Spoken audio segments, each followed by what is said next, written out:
Welcome to my Channel Deep Sleep Mission-DSM. As we begin, I would be delighted if you could share your location in the comments below. It's truly inspiring to witness how far this content travels and to connect with viewers from across the world. The measuring tape in my hand reads 12 feet. Yesterday it was 11.5. Last week it was 10. I'm losing my mind, or the locked room in my basement is actually growing. If you're watching this because you've noticed something impossible in your own home, something that defies explanation, then maybe you'll understand why I haven't slept in 3 days. Maybe you'll understand why I'm sitting here at 3 a.m., whispering into a camera, terrified that whatever's happening in that room might hear me. Before I tell you what's down there, before I explain how a simple home renovation turned into something that makes me question reality itself, I need you to promise me something. If you have a locked room in your house, a space you've been meaning to check but keep putting off, don't open it. Not until you hear what happened to me, because some doors, once opened, change everything. The story begins now. My name is Sarah Chen, and 3 months ago I bought my dream house in Burlington, Vermont, a 1920s Victorian fixer-upper on Maple Street. The kind with original hardwood floors and those gorgeous bay windows that flood the living room with golden afternoon light. The realtor, Mrs. Hoffman, had shown me every corner of the place, except one. "Oh, that's just an old storage room," she'd said, gesturing dismissively at a locked door in the basement. "Previous owners lost the key years ago. Nothing important down there. Probably just old paint cans and such." I should have asked more questions. Should have insisted on getting it opened before signing the papers. But the price was right, the location was perfect, and I was eager to start my new life after the divorce. The first 2 months were blissful. I painted the walls sage green, restored the kitchen cabinets, and turned the sunroom into my art studio. Every morning, I'd drink coffee on the front porch and watch joggers pass by, feeling like I'd finally found where I belonged. Then October arrived, bringing with it the curiosity that would unravel everything. It started innocently enough. I was organizing the basement, sorting through boxes of Christmas decorations the previous owners had left behind, when I noticed something odd about that locked door. The wood around the frame looked newer than the rest, like someone had recently reinforced it. I ran my fingers along the edges and felt fresh sawdust. That night, I called Jake, my contractor friend from college. "Hey, can you bring your tools over this weekend? I've got a locked door that needs opening." "Sure thing, Sarah. Probably just rusted shut. Happens in old houses." But when Saturday came and Jake tried to pick the lock, his face grew increasingly puzzled. "This isn't a standard lock," he muttered, pulling out a different tool. I've never seen anything like this. The mechanism is all wrong." After an hour of trying, he finally gave up and suggested we just drill through it. The drill bit snapped, then another. On the third attempt, the drill itself started smoking. "What the hell is this door made of?" Jake wiped sweat from his forehead despite the basement being cold. Eventually, we resorted to a crowbar. The door fought us every inch of the way, groaning and creaking like it was in pain. When it finally gave way with a thunderous crack, we both stumbled backward. The smell hit us first. Not decay or mold like you'd expect from a sealed room, but something else, something like copper pennies and burnt matches. Jake shone his flashlight inside and we both leaned forward to look. The room was empty. Completely, impossibly empty. No paint cans, no storage boxes, no cobwebs. Just bare concrete walls, floor, and ceiling. But here's what made my skin crawl. The room was perfectly clean. Not a speck of dust anywhere, as if someone had just finished scrubbing it moments before we opened the door. "That's weird," Jake said, stepping inside. His voice echoed strangely, like the room was much larger than it appeared. "Want me to check for hidden panels or something?" I nodded, following him in.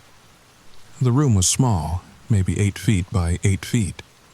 I remember thinking it would make a good wine cellar.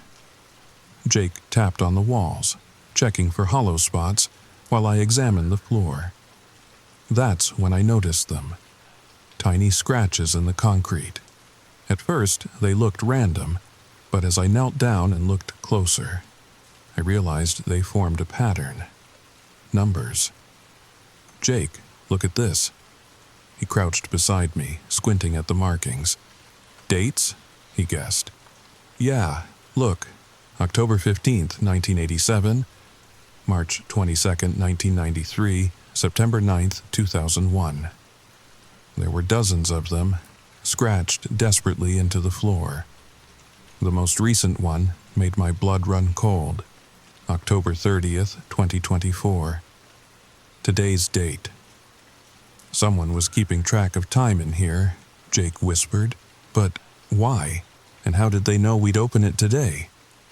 I stood up, suddenly feeling claustrophobic. "Let's get out of here." But as we turned to leave, Jake grabbed my arm. "Sarah, wasn't the door on that wall when we came in?" I looked where he was pointing. He was right. The door was now on the opposite wall, which was impossible. We hadn't turned around. The room hadn't spun. But somehow the exit had moved. "It's just, we got disoriented," I said, my voice shaking. "These empty rooms can mess with your perception." Jake nodded, but I could see he didn't believe it either. We practically ran out of there. That night I measured the room. 8 feet by 8 feet, just as I'd estimated.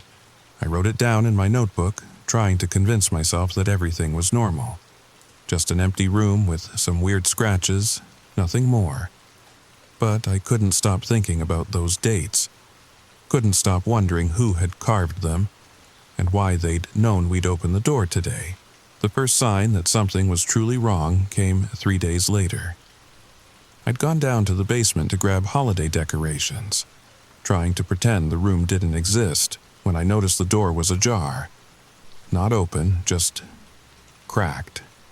Like someone had pushed it from the inside. My hands trembled as I approached.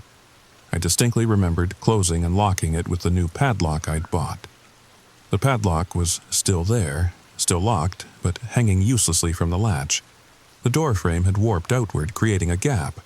I pushed the door open with my foot staying in the doorway. The room looked bigger. I know how that sounds. Rooms don't grow. It's physically impossible. But I'm telling you, the far wall seemed further away than before. I grabbed my measuring tape from the tool shelf and stepped inside. 8.5 feet by 8.5 feet. I measured again. Same result. Then a third time, my hands shaking so badly I could barely hold the tape steady. 8.5 feet.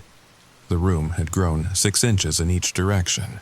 I ran upstairs and called Jake, but he was in Boston for a job. Then I called my sister in California, but what could I say? "Hey, Amy, the locked room in my basement is getting bigger?" She'd think I'd lost it. So I did what any rational person would do. I convinced myself I'd measured wrong the first time. Stress from the divorce. Lack of sleep. It was easy to make mistakes. I wrote down the new measurements and went about my day. But I couldn't focus on anything. Not my freelance graphic design work, not the novel I'd been trying to write, not even cooking dinner. I kept thinking about that room. About those scratches in the floor. About how the door had moved when Jake and I first entered. That night, I woke at exactly 3:33 a.m. to the sound of breathing. Not my own breathing. This was deeper, rhythmic, and it was coming from the heating vent. I lay perfectly still, straining to hear over my pounding heart. The breathing continued for maybe 30 seconds, then stopped abruptly. I grabbed the baseball bat I kept beside my bed and crept toward the vent. The metal slats were frosted with condensation, as if someone had been breathing on them from the other side. But that was impossible. The heating ducts didn't connect to that room. I'd checked the house blueprints. I spent the rest of the night on the couch with every light in the house on. The next morning, I went back to the basement. The door was open again, wider this time, and inside, 9 feet by 9 feet. The scratched dates on the floor had multiplied. New ones appeared between the old ones, dates that made no sense. June 14th, 1742, December 25th, 2089, April 1st, 1666. Past and future mixed together like time meant nothing in that room. But that wasn't the worst part. In the center of the floor, where nothing had been before, sat a single wooden chair. Old, worn, with leather straps hanging from the arms and legs. I'd never seen that chair before. It wasn't mine. It couldn't have been there yesterday because I'd measured the empty room. Someone, or something, had put it there. I backed out slowly, my mind racing. Call the police? And say what? Officer, there's a chair in my basement that wasn't there before? They'd think I was crazy. Hell, I was starting to think I was crazy. Instead, I did something that now seems incredibly stupid. I went to the library. The Burlington Public Library has archives going back to the 1800s. I told the librarian I was researching my house's history for a renovation project. She directed me to the local history section where I spent hours poring over old newspapers and property records. What I found made my skin crawl. My house had been built in 1923 by a doctor named Eugene Whitmore. Nothing unusual there. But in 1934 he'd been arrested for performing illegal medical experiments. The details were vague. Newspapers back then were more discreet, but there were mentions of underground facilities and patients who vanished without a trace. Dr. Whitmore was never convicted. He disappeared one night in 1935, leaving behind only a note that read, "The room demands payment. I have nothing left to give." I photocopied everything and drove home in a daze. The room demands payment. What did that mean? Payment for what? When I got back, I made myself a cup of tea and tried to think rationally. Coincidence, it had to be. Old houses had histories. That didn't mean anything supernatural was happening. The room was just settling. Old foundations did that. The chair was probably left by the previous owners and I'd somehow missed it. I almost had myself convinced until I heard it. A sound from the basement. Rhythmic, repetitive, scritch, scritch, scritch. The sound of something sharp carving into concrete. I grabbed my phone, turned on the video recorder and headed downstairs. If I was going crazy, at least I'd have proof. The basement door stood open, cold air flowing up the stairs. That copper and matches smell was stronger now, mixed with something else. Something organic. The door to the room was wide open. Inside, the chair had moved. It now faced the doorway, as if waiting for someone to sit down. The leather straps swayed slightly, though there was no breeze, and on the floor, fresh scratches spelled out a message. Sit. I stood there for what felt like hours, but was probably only seconds. Everything in me screamed to run, to get out of the house and never come back. But something else, some terrible curiosity, made me step closer. That's when I saw movement in the corner of the room. Just a flicker, like heat shimmer on hot asphalt. But for a split second I could have sworn I saw a figure. Tall, thin, wearing what looked like an old-fashioned doctor's coat. I ran, dropped my phone, left it recording, and ran up the stairs faster than I'd ever moved in my life. I grabbed my car keys and wallet and spent the night in a motel on the other side of town. But here's the thing about fear. It fades. In the harsh light of morning, eating continental breakfast surrounded by traveling salesmen and families on vacation, the whole thing seemed absurd. Houses didn't have growing rooms. Chairs didn't appear from nowhere. Dead doctors didn't lurk in basements. I'd had a panic attack, that's all. Stress from the divorce, from starting over in a new place. It had all caught up with me. I needed to go home, get my phone, maybe call a therapist. So I did. I went home. The front door was locked, just as I'd left it. Everything looked normal. Sunlight streamed through the bay windows. My coffee mug still sat on the kitchen counter. See, just a house, just my imagination. I descended to the basement, feeling foolish. My phone lay on the floor where I'd dropped it, still recording. The battery had died, but at least I could review the footage later. Maybe seeing it on screen would help me understand what had really happened versus what my panicked mind had invented. The door to the room was closed, locked with my padlock still in place. Relief flooded through me, see? Just stress, just my mind playing tricks. I'd probably dreamed half of it. I reached for the padlock, then stopped. Did I really want to look inside? Did I really want to know? Yes, because not knowing was worse. Not knowing would eat at me forever. I unlocked the padlock and opened the door, 10 feet by 10 feet. The chair was gone, but the walls were covered in writing. I stood in the doorway, unable to process what I was seeing. Every inch of the walls was covered in handwriting. Different styles, different languages, some in what looked like charcoal, others carved directly into the concrete. They overlapped and intersected like a massive, chaotic journal. Most were in English, but I spotted French, Spanish, something that might have been Russian.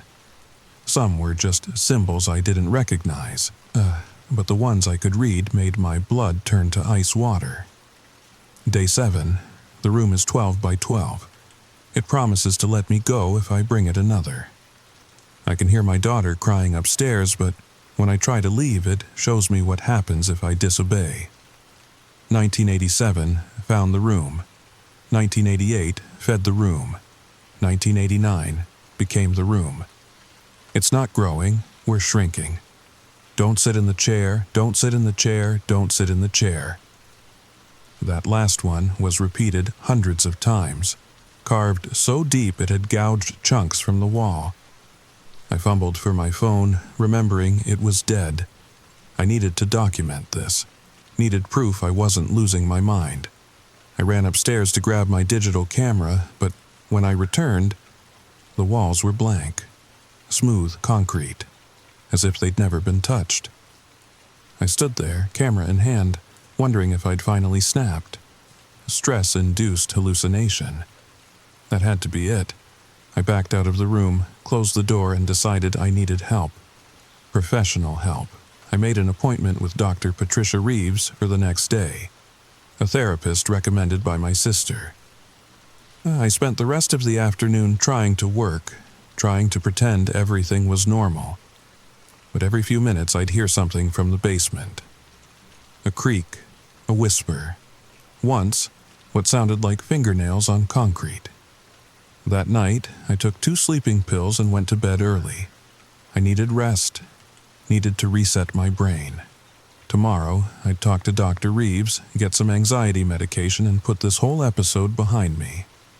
I woke at 3:33 a.m. again, but this time I wasn't in my bed. I was standing in the basement, my hand on the door to the room. I jerked back, heart hammering. Sleepwalking.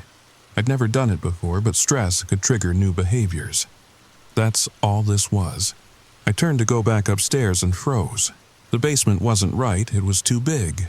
The walls stretched further than they should, disappearing into shadows my eyes couldn't penetrate. And there were doors. Dozens of doors along walls that shouldn't exist. Each door had a small placard next to it. I approached the nearest one, squinting to read, Sarah Chen, 2024. My name, my door. The next read, Eugene Whitmore, 1935. Then Maria Santos, 1993. Chen Wei, 2001. Jennifer Palmer, 1987. Every name had a date. Every door was identical to mine. Old wood reinforced with newer timber, secured with an identical padlock. You're early. I spun around. A man stood behind me, but wrong. His edges blurred like a bad photocopy, and through his translucent form, I could see the basement stairs. Usually, takes weeks before they can see the true basement, he continued, his voice hollow and distant. You must be sensitive, that's unfortunate. Who are you? My voice came out as barely a whisper. Dr. Eugene Whitmore, at your service. He gave a mocking bow. Though I haven't been a doctor for how long now? Time moves strangely here. You're dead. You disappeared in 1935. Did I? He tilted his head, considering. I suppose that's one way to look at it. Another would be that I'm more alive than ever. The room showed me such wonders, Sarah. Such terrible, beautiful wonders. All it asked in return was that I feed it. Feed it what? His grin was too wide, showing too many teeth. Curiosity. Fear.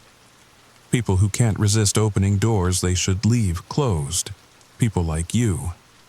The basement lurched, reality snapping back like a rubber band. I was standing in my normal basement again, hand still reaching for my door. Dr. Whitmore was gone, but his words echoed in my head. People like you. I ran upstairs and didn't stop until I was in my car driving to that same motel. I called in sick to my clients, canceled my therapy appointment, and spent the day researching. Not the house this time. The disappearances. Burlington had a higher than average rate of missing persons. Not enough to make national news, but enough to notice if you were looking, and they clustered around certain years. 1935, 1956, 1971, 1987, 1993, 2001, 2008, 2016. Years that matched some of the dates scratched on the floor. I found an online forum for Supernatural Burlington and posted my story, desperate for answers. Most responses were obvious trolls, but one private message made me pause. My grandmother lived on Maple Street in the 60s. She used to tell stories about the house with the growing room. Said the family that lived there in 71 just vanished one night, all of them. Even the dog. Police found the front door wide open and wet footprints leading to the basement, but no bodies. Grandma moved away soon after. Said the house was hungry. The house was hungry. I thought about all those doors in the impossible basement. All those names and dates. Were those people trapped somewhere? Had they fed the room only to become part of it? No, I was being ridiculous. Stress and suggestion creating patterns where none existed. I needed to approach this scientifically. Tomorrow, I'd go back with proper equipment. EMF readers, cameras, maybe even hire a building inspector to check for gas leaks that could cause hallucinations. But that night in the motel, I dreamed of the chair. In the dream, I was sitting in it. Leather straps tight around my wrists and ankles. The room stretched endlessly in all directions, filled with thousands of doors. And behind each one, someone screamed. I woke to find scratches on the motel room floor. Fresh ones, spelling out a single word, tomorrow. I didn't go back the next day or the day after. I stayed in that motel for a week, trying to convince myself to just walk away. Sell the house, take the loss, start over somewhere else. Vermont had plenty of small towns. I didn't need Burlington, I didn't need Maple Street, but you can't run from something that's inside your head. Every night, the dreams got worse. The room, growing larger and larger until it swallowed the world. The chair, with its leather straps worn smooth by struggling. And always, always, Dr. Whitmore's voice. The room is hungry, Sarah, and you've already started feeding it. On the 7th night, I found new scratches in the motel carpet. Numbers this time. Coordinates.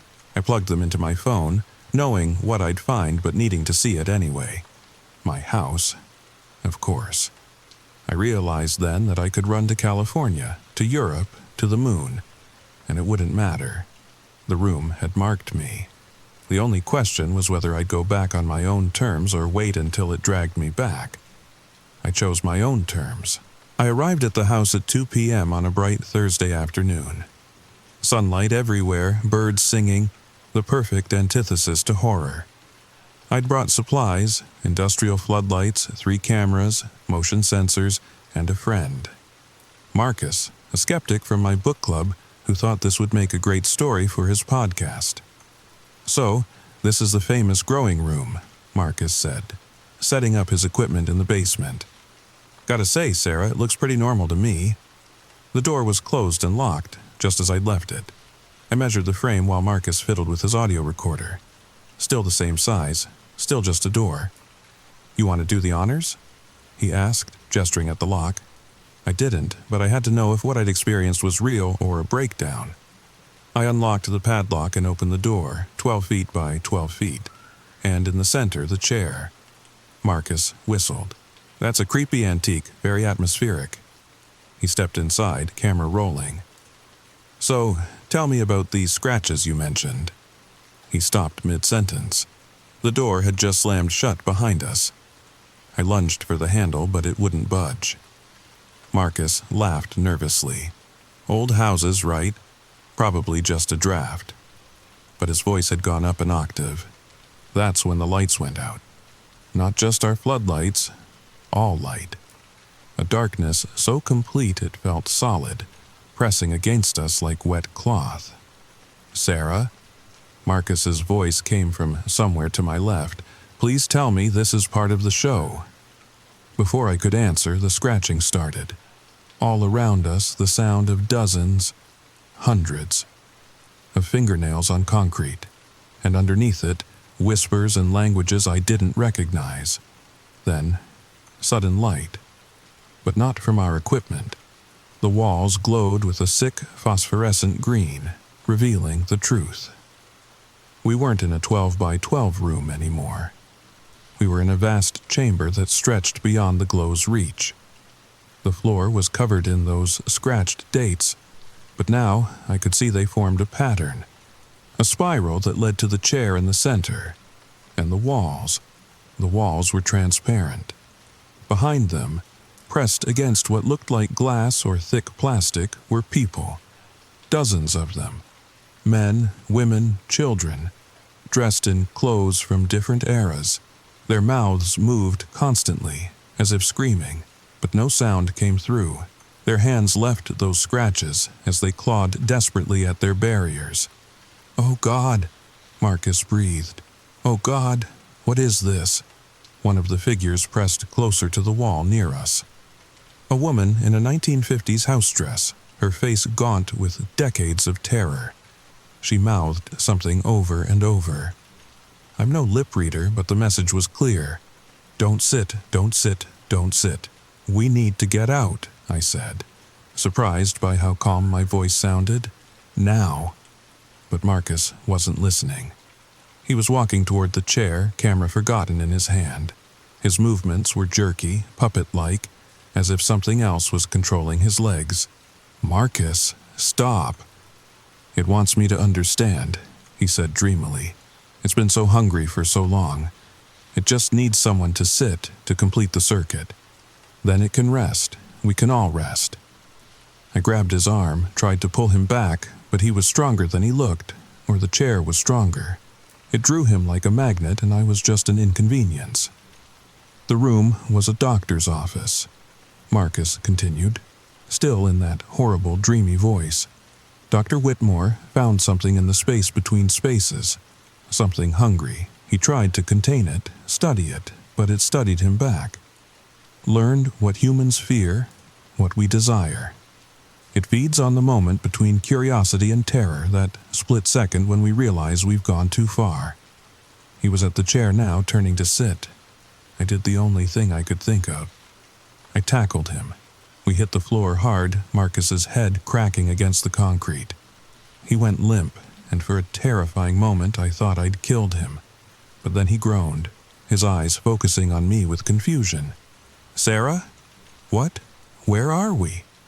The chair pulsed with a dark energy that made my teeth ache. Around us, the trapped figures pounded more frantically on their barriers. The room began to shift, walls rippling like water. "Move!" I hauled Marcus to his feet and we ran for where the door should be. But the room was changing, stretching, trying to disorient us. Doors appeared and disappeared like mirages. Some led to other rooms filled with chairs. Some opened onto impossible vistas. Starscapes, underwater cities, places that hurt to perceive. There. Marcus pointed to a familiar door. Our door, with the padlock still hanging from it.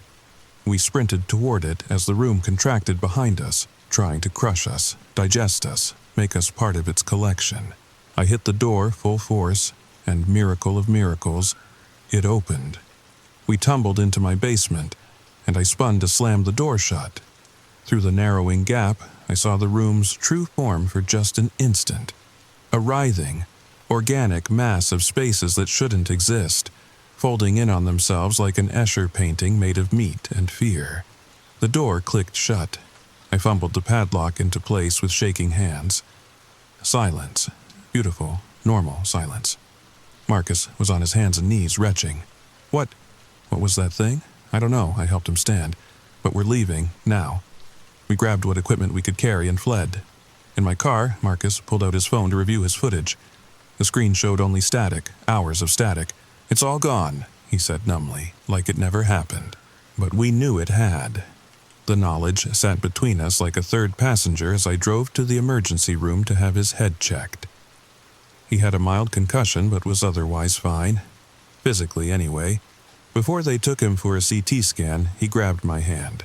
Don't go back there, Sarah. Promise me. Whatever that thing is, it wants you specifically. It's been calling you since you moved in. I promised. It was an easy promise to make in the fluorescent safety of the hospital. But promises made in the light rarely survive the dark. That was 3 days ago. I've spent them in a new motel, researching, planning, trying to understand. I found references to similar rooms in old texts, spaces that exist between spaces, feeding on human consciousness. Some call them dimensional parasites. Others say they're the universe's mistake, glitches in reality that achieve sentience. I don't care what they are. I only care about one thing. The room is still growing. I've driven by the house 3 times. Each time, I see new damage. Cracks in the foundation.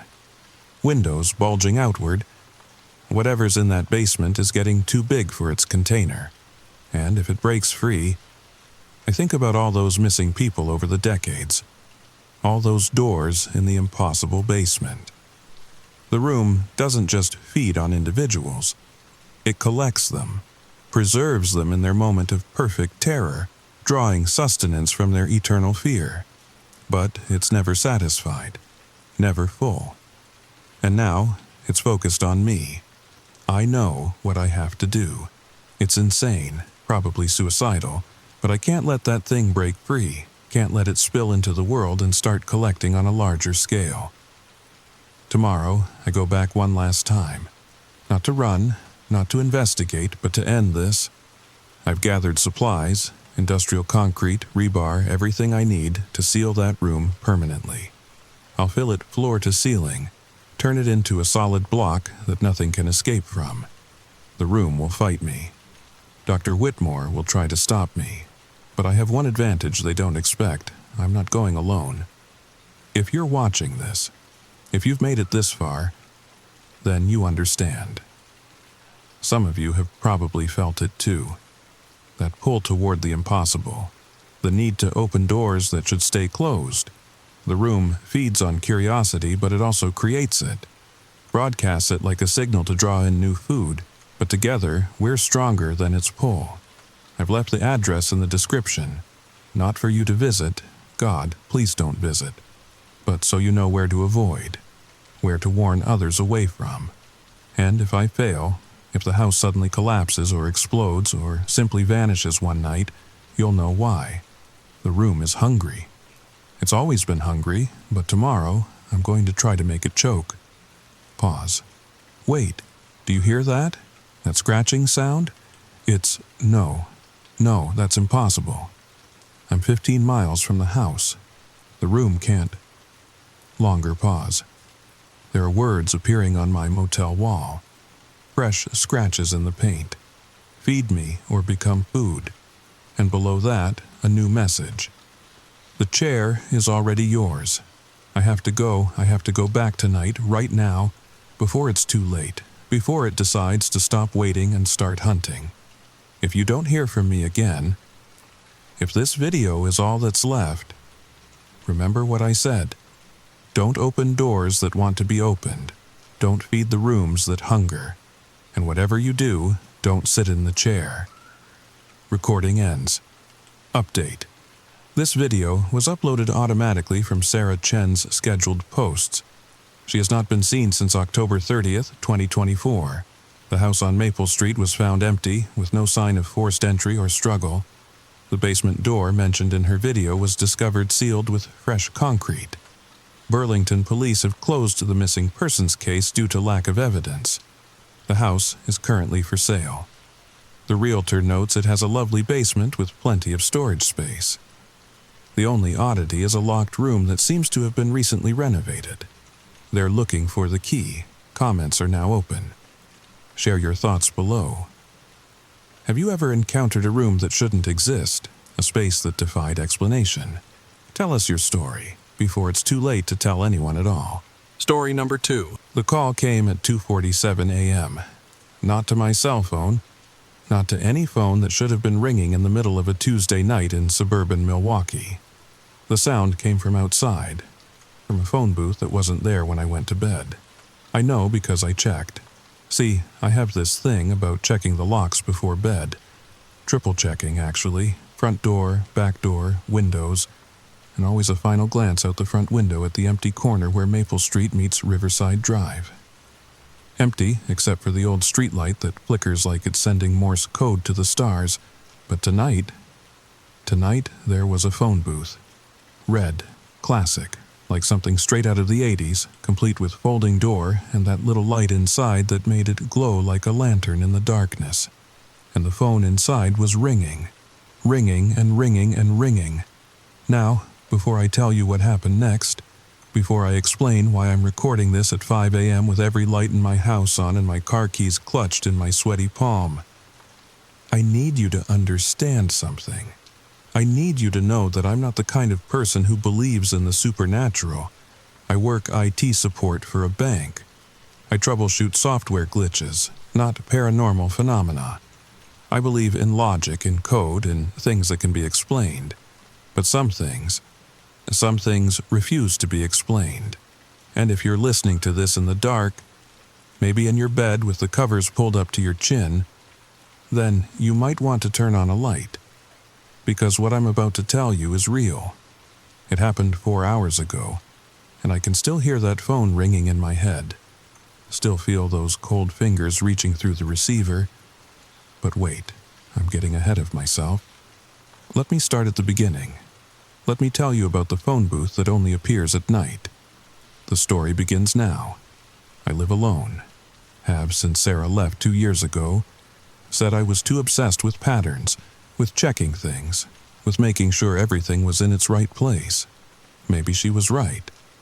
But living alone in this old craftsman house on Maple Street suited me fine. Quiet neighborhood, good Wi-Fi, walking distance to the coffee shop where they know my order by heart. The house belonged to my grandmother before she passed. Still smells like her lavender potpourri sometimes, especially in the hallway closet where she kept her winter coats. I haven't had the heart to clear it out yet. That Tuesday started like any other. Work from home day, which meant sweatpants and 3 pots of coffee before noon. Spent most of it debugging code for the bank's new mobile app. Ordered Thai food for dinner. Watched half a documentary about serial killers before deciding that wasn't the best bedtime viewing. Switched to old episodes of The Office instead. By 11 p.m., I was going through my routine. Check the locks, set the alarm. Make sure the coffee maker was prepped for morning because past me is always looking out for future me. Final glance out the front window. Empty corner. Flickering street light. Same as always. I remember thinking how peaceful it looked. How the autumn fog was starting to roll in from the lake, making everything look soft and dreamlike. Milwaukee gets these perfect October nights sometimes. Crisp enough for a jacket, but not quite winter cold yet. The kind of night that makes you grateful for warm blankets and sturdy walls. I went to bed at 11:47. I know because I always check the time before setting my phone on the nightstand. Another pattern, another ritual. Sarah used to tease me about it. The ringing woke me at 2:47 exactly. At first, I thought it was my phone. Reached for it in the darkness. Knocked over my water glass in the process. The crash of glass on hardwood jolted me fully awake, but my phone screen was dark. No missed calls, No notifications.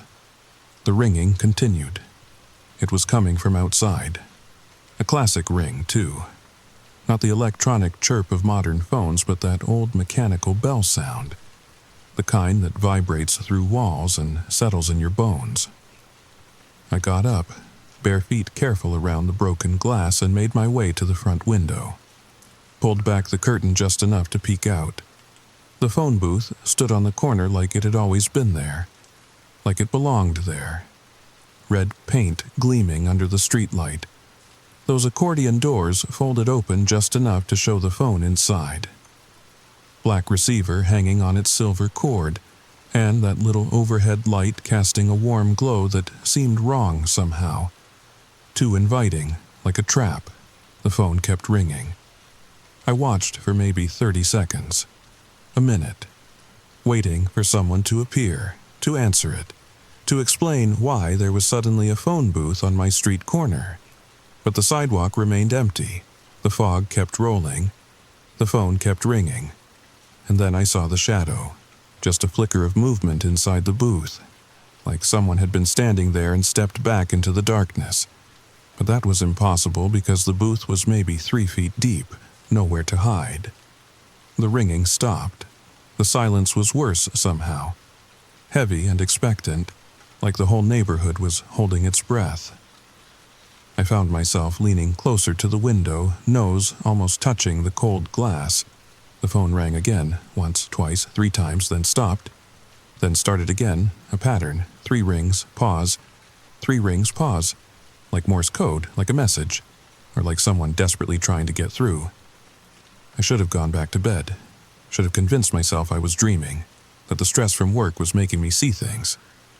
Should have done a lot of things that rational people do when faced with the impossible. Instead, I put on my slippers and grabbed my phone. Turned on the flashlight app even though the streetlight provided plenty of illumination, and I opened my front door. The October air hit me like a physical thing, cold and damp and smelling of dead leaves. My breath came out in little puffs of vapor.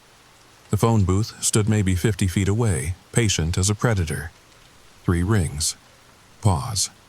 3 rings. Pause. I took a step onto my porch.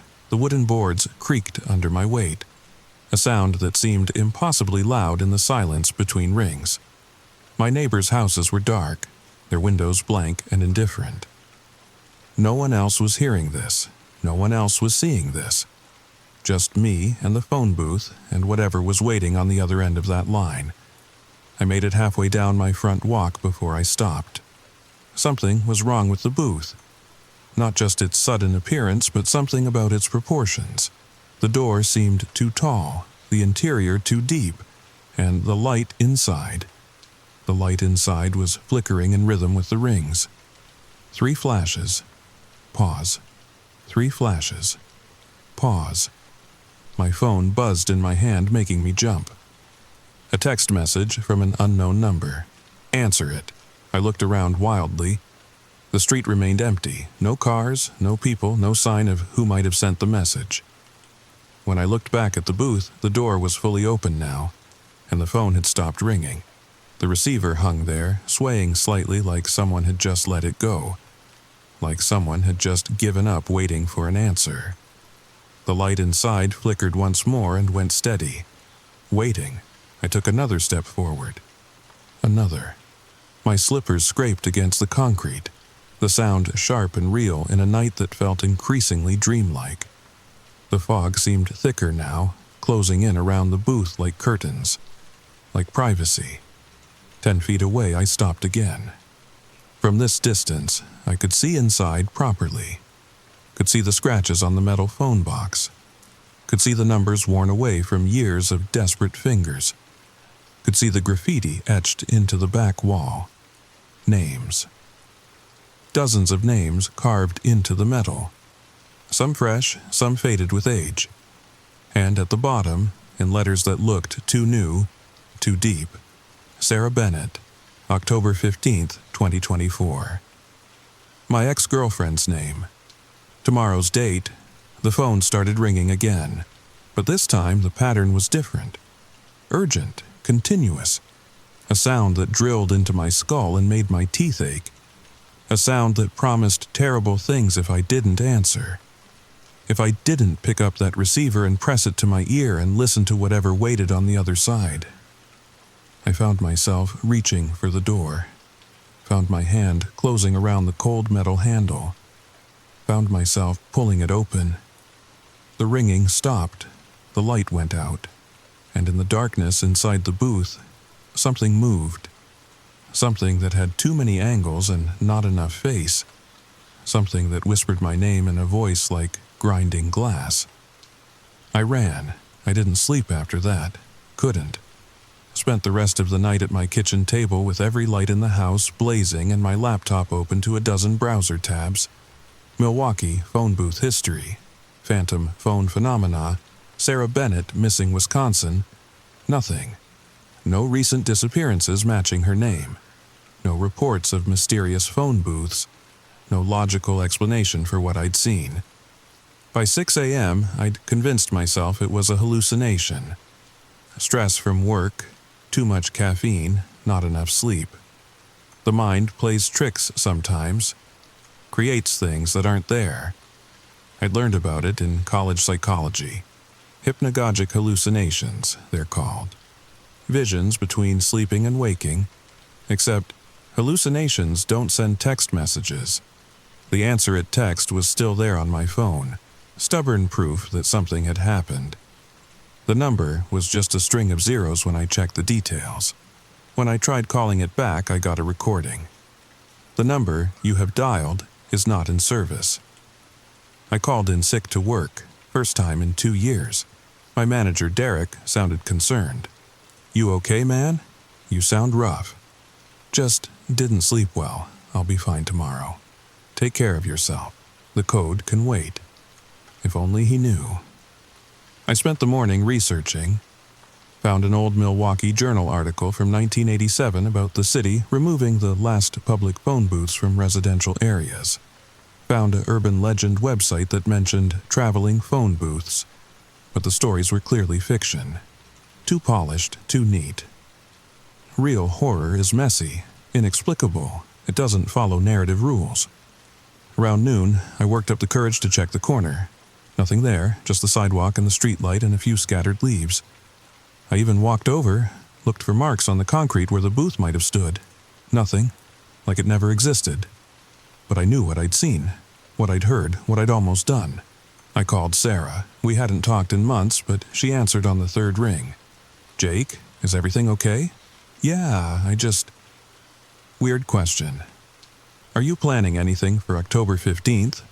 A pause. "That's tomorrow, and no, nothing special. Why? Just be careful, okay? Maybe stay home that day." "Jake, you're scaring me. What's going on?" What could I tell her? That I'd seen her name carved in a phantom phone booth? That something in the darkness knew her future? She'd think I'd finally lost it, and maybe I had. "Nothing. Sorry, just a weird dream. Take care, Sarah." I hung up before she could respond. The day passed in a blur of failed normalcy. I tried to work, managed to fix a few bugs in the mobile app, ordered pizza for lunch but couldn't eat more than a slice. Kept checking the corner through the window, kept checking my phone for more mysterious messages. Nothing, nothing, nothing. Until sunset. I was at the window when it happened, watching the sky turn orange over the Milwaukee skyline, trying to find peace in the familiar view. The streetlight hadn't come on yet, probably needed a new sensor.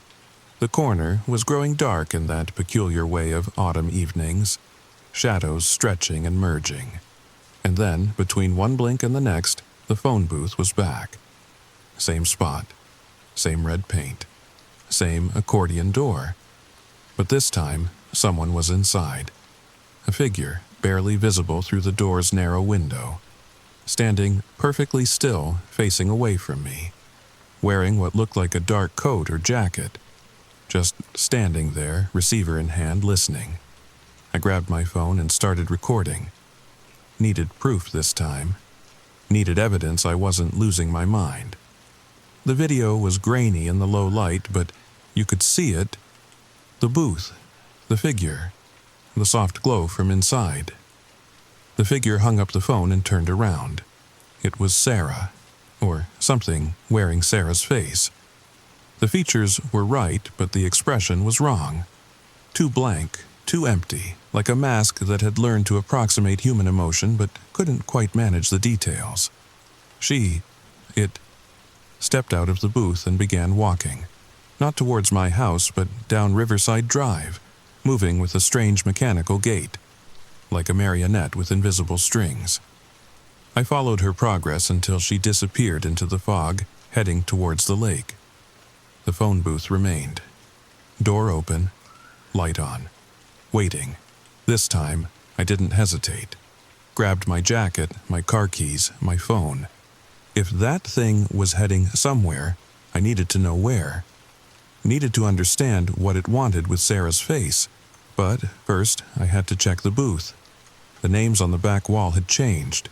Sarah's was gone, scratched out with deep gouges, and below where it had been, fresh letters spelled out a new message. She answered, "Your turn." The phone rang. I picked it up. God help me, I picked it up. Hello? Static. Ocean sounds. Then a voice that wasn't quite human, wasn't quite anything. She traded places. Sunset to sunrise. One night in our booth for 1 year of warnings. She saw her death tomorrow. The accident at the intersection of North and Prospect. The drunk driver running the red light. She saw it all and chose to trade. Where is she? Walking the between spaces, wearing faces, warning others. As you will once you hang up, once you accept the trade. I don't understand. The booth appears for those who need to see, who have someone to save. She saw you, Jake. Tomorrow night, 11:47 p.m., the gas leak in your basement. The explosion. She saw it all and made her choice. My hand was shaking. The receiver felt like ice against my ear. So, if I hang up, you walk the between spaces for one night, and tomorrow you remember to check your basement. You smell the gas. You live. And if I don't? Silence. Then the booth will find another. It always does. But you have until sunrise to decide. The line went dead. I stood in that phone booth for what felt like hours but was probably only minutes. The receiver hung loose in my hand, heavier than any phone had a right to be.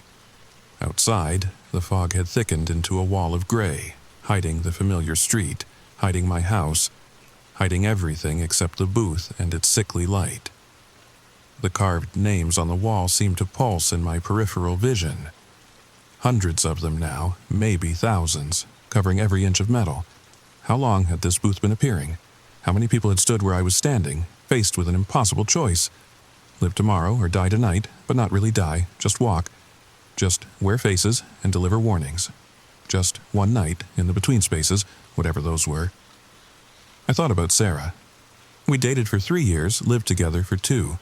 She knew my patterns, my habits, knew I always checked the basement before bed, except when I was tired, except when I was stressed from work, except on nights when phantom phone booths appeared and shattered my routine. Had she really seen my death? Had she really made that trade? The fog outside the booth began to move. Not drifting, but writhing, forming shapes that almost made sense before dissolving again. Faces pressed against the glass walls. Distorted, desperate things that might have been human once, or might have been trying to become human. One of them looked like Mr. Patterson from 3 houses down. He died of a heart attack last spring. His widow still left his porch light on every night. Another looked like the teenager who'd gone missing from Washington High last month. Emma something. They'd found her car by the lake but never found her. All of them walking the between spaces. All of them wearing faces, delivering warnings. All of them waiting for sunrise and release. I set the receiver back on its hook. The transformation was instant. One moment I was Jake Morrison, IT specialist with a mortgage and a Netflix subscription. The next moment I was dispersed. scattered across 1,000 different viewpoints, 1,000 different corners of Milwaukee, 1,000 different warnings that needed to be delivered. I saw through the eyes of the thing wearing Sarah's face as it stood outside a hospital room. Inside, a man was adjusting his IV drip, preparing to increase the morphine dosage to a lethal level. No one would question it. Terminal cancer patient, depressed, makes sense. But his daughter was flying in from Seattle tomorrow, had scraped together the money for one last visit. Sarah's face leaned through the wall. Walls meant nothing in the between spaces, and whispered in his ear, not words, but images. His daughter at the airport, the tears when she found out, the guilt that would follow her forever. The man's hand hesitated on the morphine pump, pulled back, reached for the call button instead. One warning delivered. How many more until sunrise? I found myself fragmenting further, spreading thinner. Part of me stood on the Hawn Bridge, placing phantom traffic cones where a piece of concrete would fall tomorrow during rush hour. Another part pressed against a bedroom window, tapping until the sleeping woman inside woke up and noticed the smell of smoke from the faulty space heater. But the largest part of me was drawn inexorably back to Maple Street, to my own house, to my own basement. The gas leak was already starting. Oh, I could see it through the between-space eyes. A tiny crack in the pipe behind the water heater, nearly invisible. The kind of thing that would slowly fill a basement over hours, seeping up through the floorboards, waiting for a spark. A light switch, a phone charger, anything. 11:47 p.m. tomorrow. That's when I would have gone to bed. That's when the furnace would have kicked on. That's when Sarah saved my life. But knowing didn't help me now. I was scattered, substanceless, unable to interact with the physical world except in whispers and warnings.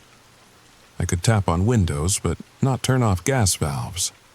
Could show visions but not make phone calls unless the phone booth still stood on the corner, still glowing, still waiting. And inside, the phone was ringing again. I pulled my scattered pieces back together through sheer will, reforming into something resembling Jake Morrison. Stumbled, floated dispersed back to the booth. The fog parted like curtains, and I found myself reaching for the receiver with hands that weren't quite solid. Yes, impressive. The not-quite-human voice sounded amused. Most take hours to learn to coalesce. You have a strong sense of self, Jake Morrison. That will help. I need to warn myself about the gas. Against the rules. You cannot warn yourself directly. Cannot change your own timeline while walking the between. Then, what's the point? The point is the others, the strangers, the ones who don't see it coming. That's the trade, one night of service for one gift of foresight. But you said Sarah saw my death. Warned me. Sarah Bennett saw your death and chose to prevent it, but she didn't warn you directly. She made the trade knowing you would investigate, knowing you would find the booth, knowing you would learn the truth in time. Everything has rules, Jake Morrison, even mercy. The line went dead again, but this time I understood. I couldn't warn myself directly, but I could make sure I'd check the basement tomorrow. Could make sure something felt wrong enough to break my patterns, to make me investigate. I spent the rest of the night learning the rules of the between spaces, how to coalesce enough to be seen but not quite enough to be solid, how to plant suggestions rather than speak warnings, how to navigate the thin places where tomorrow bled through into today.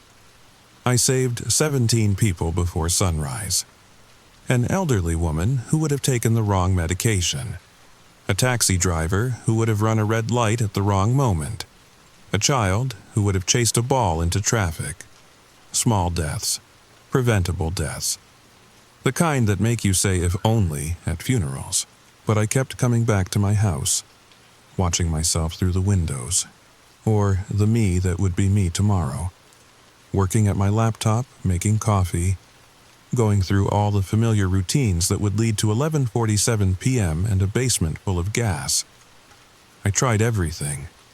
tapped on the basement window until my phantom fingers went numb, whispered warnings that came out as nothing but wind, even tried to manifest inside the house, but the between spaces had rules about homes, about thresholds, about invitation. As dawn approached, desperation set in. The other walkers began to fade, their night of service complete. Sarah's face appeared one last time, forming out of fog beside the booth. "You understand now," she said, with lips that weren't quite synchronized with the words, "why I made the choice. How do I save myself? You already have. You broke the pattern. Tomorrow you'll remember tonight. You'll check the basement, even if you don't quite remember why. That's how it works. The memory fades, but the feeling remains. The sense that something needs to be checked, something needs to be different. Will I see you again? The real you?" She smiled. A sad, empty thing that belonged more to the between spaces than to Sarah. "I saved you, Jake. That's all that matters. Live well, live carefully. And when the booth appears for someone else, let them choose." The sun broke the horizon, and the world snapped back into focus. I woke up on my front lawn at 6:23 a.m., dew soaking through my pajamas, my elderly neighbor Mrs. Chen staring down at me with concern. "Jake, dear, are you all right? I saw you out here when I got the paper." I sat up, head spinning, memories fracturing like broken glass. Sleepwalking. Sorry, Mrs. Chen, I've been stressed with work." She helped me to my feet, her grip surprisingly strong for someone in her 80s. "You should see a doctor. My Harold used to sleepwalk when his blood pressure was acting up." Yeah, I'll do that." But even as I said it, I was looking at the corner. Empty. No phone booth. No evidence it had ever been there except for the wet grass in a perfect rectangle where something had stood all night, blocking the dew.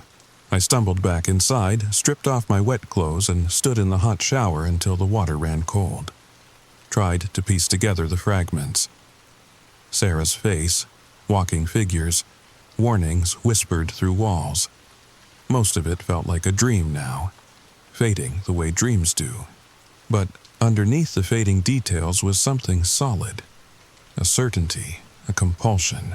I needed to check the basement, not wanted to, needed to. The feeling was so strong it made my teeth ache. I threw on fresh clothes and headed downstairs, flipping every light switch along the way. The basement smelled normal, musty and slightly damp, like every Milwaukee basement in October. But as I got closer to the water heater, another smell crept in. Gas. Faint but unmistakable. The kind of smell that makes your primitive brain scream danger even before your conscious mind processes it. The crack in the pipe was exactly where I'd seen it, or thought I'd seen it, or dreamed I'd seen it. Hair thin but growing, right at a joint behind the water heater. The kind of thing that would have gone unnoticed until it was too late. I shut off the gas main and called the emergency line. The repair tech who showed up an hour later whistled low when he saw it. "Good catch, man. Another day or two, and this would have been serious. These old houses, the pipes can go any time. You're lucky you decided to check." Lucky. Right. I spent the rest of the day in a haze, called in sick again, ignored Derek's concerned texts, tried to research the phone booth, but the details kept slipping away. Every time I thought I remembered something specific, a carved name, a whispered warning, the sound of that impossible voice, it would fade like smoke. But the feeling remained. The absolute certainty that something had happened, that Sarah had saved my life. I called her that evening. "Jake, twice in 2 days? Is everything okay? Just wanted to make sure you were all right, that you made it through the day safe." A pause. Why wouldn't I be? I don't know. Bad feeling, I guess. You didn't go anywhere unusual last night, did you? No, just stayed in, watched some Netflix, went to bed early. Another pause. "Jake, are you sure you're okay? You sound different." Did I? I felt different. Felt like I'd touched something vast and strange and barely made it back. But how could I explain that? How could I tell her about the trade she'd made when I could barely remember it myself? I'm fine. Just take care of yourself, Sarah, please. You too, Jake. Maybe we could get coffee sometime, catch up properly?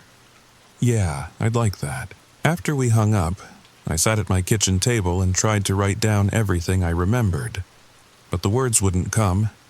Every time I started a sentence about the booth, my hand would cramp. Every time I tried to describe the between spaces, the pen would skip. Some things apparently weren't meant to be recorded, but I kept the security footage from my phone. Grainy, dark, but undeniable.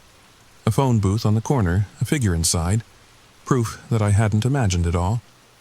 I've watched that video 100 times in the weeks since, shared it online, asked if anyone else has seen something similar. The responses are always the same. Fake, CGI, nice creepypasta, bro. But sometimes, late at night, I get messages. Private messages from accounts with no history, no profile pictures, no identifying information. They never say much, just things like, I saw it too. Mine was blue, not red. Saved my daughter.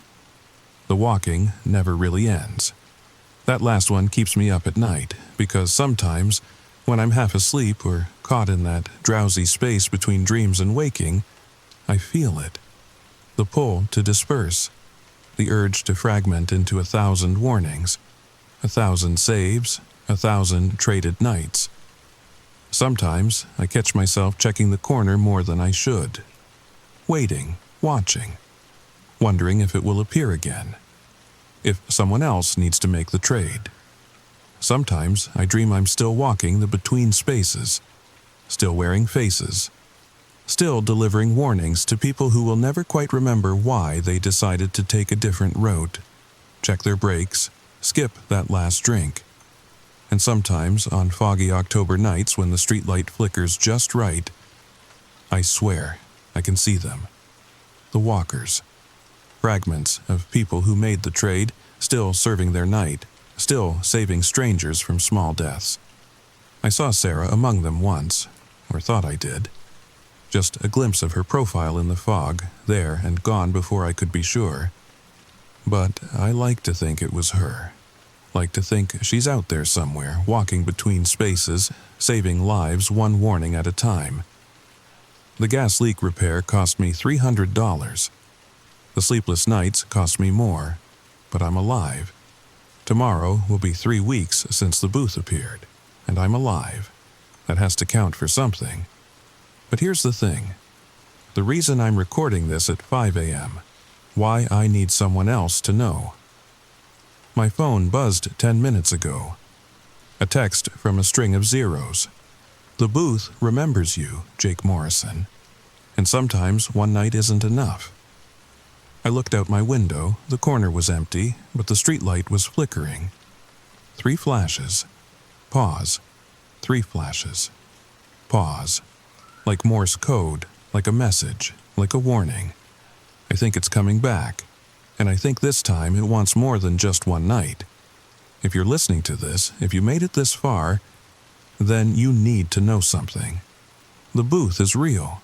The trades are real, and once it knows you, once you've answered that call, you're marked. Watch for the flickering lights, listen for phones that ring in patterns. And if you see someone you love acting strange, walking mechanical, wearing their face like an ill-fitting mask, don't follow them. Don't try to save them. They're already saving you. But most importantly, if you ever see a phone booth appear where one shouldn't be, if you ever hear that impossible ring cutting through the night, don't answer it. Or do. Maybe someone you love is worth one night of walking. Maybe saving a stranger from a preventable death is worth dispersing into the between spaces. Maybe the trade is fair. I don't know anymore. All I know is that it's 5:17 a.m. The streetlight is still flickering, and I can hear something that sounds like distant ringing. Like a phone calling across impossible distances. Like a choice waiting to be made. Again, check your basements. Trust your instincts when something feels wrong. And remember, not all warnings come from the living. Some come from those walking the between spaces, wearing familiar faces, trying to save you from deaths you'll never quite remember avoiding. Some come from phone booths that only appear at night, and some come from people like me who answered once and can never quite hang up. The sun's coming up now, time to end this recording. Time to pretend everything's normal. Time to go to work and fix code and drink coffee and act like I don't check the corner every time I pass a window. But before I go, one last thing. If you're listening to this in bed, comfortable and safe in the dark, and you hear your phone ring, let it go to voicemail. Trust me on that. Just let it ring. Story number 3. The message was 3 weeks old when I finally listened to it. I'd been avoiding my voicemail like most people my age do, scrolling past that little notification icon on my phone screen with the kind of practiced indifference that comes from years of dodging robocalls and extended warranty scams. But that Tuesday morning, sitting in my cramped Seattle apartment with rain drumming against the windows, something made me tap it. Maybe it was boredom. Maybe it was the fact that my phone had been acting up lately, glitching in ways that made me wonder if I needed to upgrade. Or maybe it was just that peculiar feeling you get sometimes, like invisible fingers tapping on your shoulder. The automated voice droned through my saved messages. 2 from my dentist, 1 from Mom asking why I hadn't called, then, "Hey, it's me." I froze, my coffee mug halfway to my lips. Because the voice on the recording was mine. Not similar to mine, not kind of like mine. It was exactly, precisely, unmistakably my voice. Same slight rasp from too many late nights. Same way I drag out the word "hey" when I'm nervous. Same everything. I know this is going to sound crazy, my voice continued from the phone, but you need to listen carefully. Don't delete this message. Whatever you do, don't delete it. The mug slipped from my hand, brown liquid spreading across my laptop keyboard like spilled secrets. All right, if you're still listening, the story's about to begin, and trust me, you're going to want to hear how this ends, because what happened next changed everything I thought I knew about reality. So settle in, maybe grab a blanket, and whatever you do, don't check your own voicemail until this is over. My name is Connor Walsh, and until 3 weeks ago I thought I understood how the world worked. You wake up, you go to your job at the tech startup downtown, you come home to your overpriced apartment, rinse and repeat. Simple, predictable, safe. The voicemail shattered all of that. After cleaning up the coffee disaster, I played the message again and again.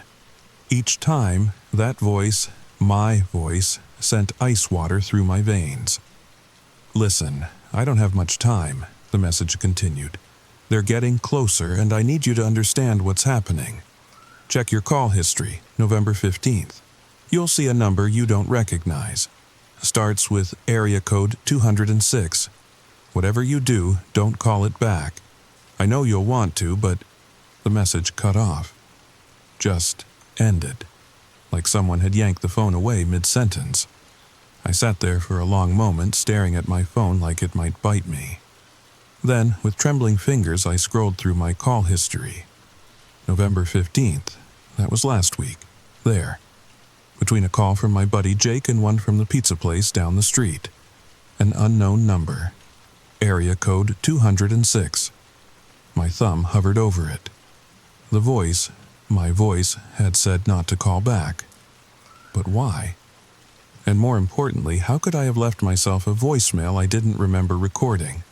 I set the phone down and tried to think logically. Maybe someone was playing a prank. Maybe they'd used one of those voice synthesis apps, the ones that can mimic anyone after just a few minutes of recorded speech.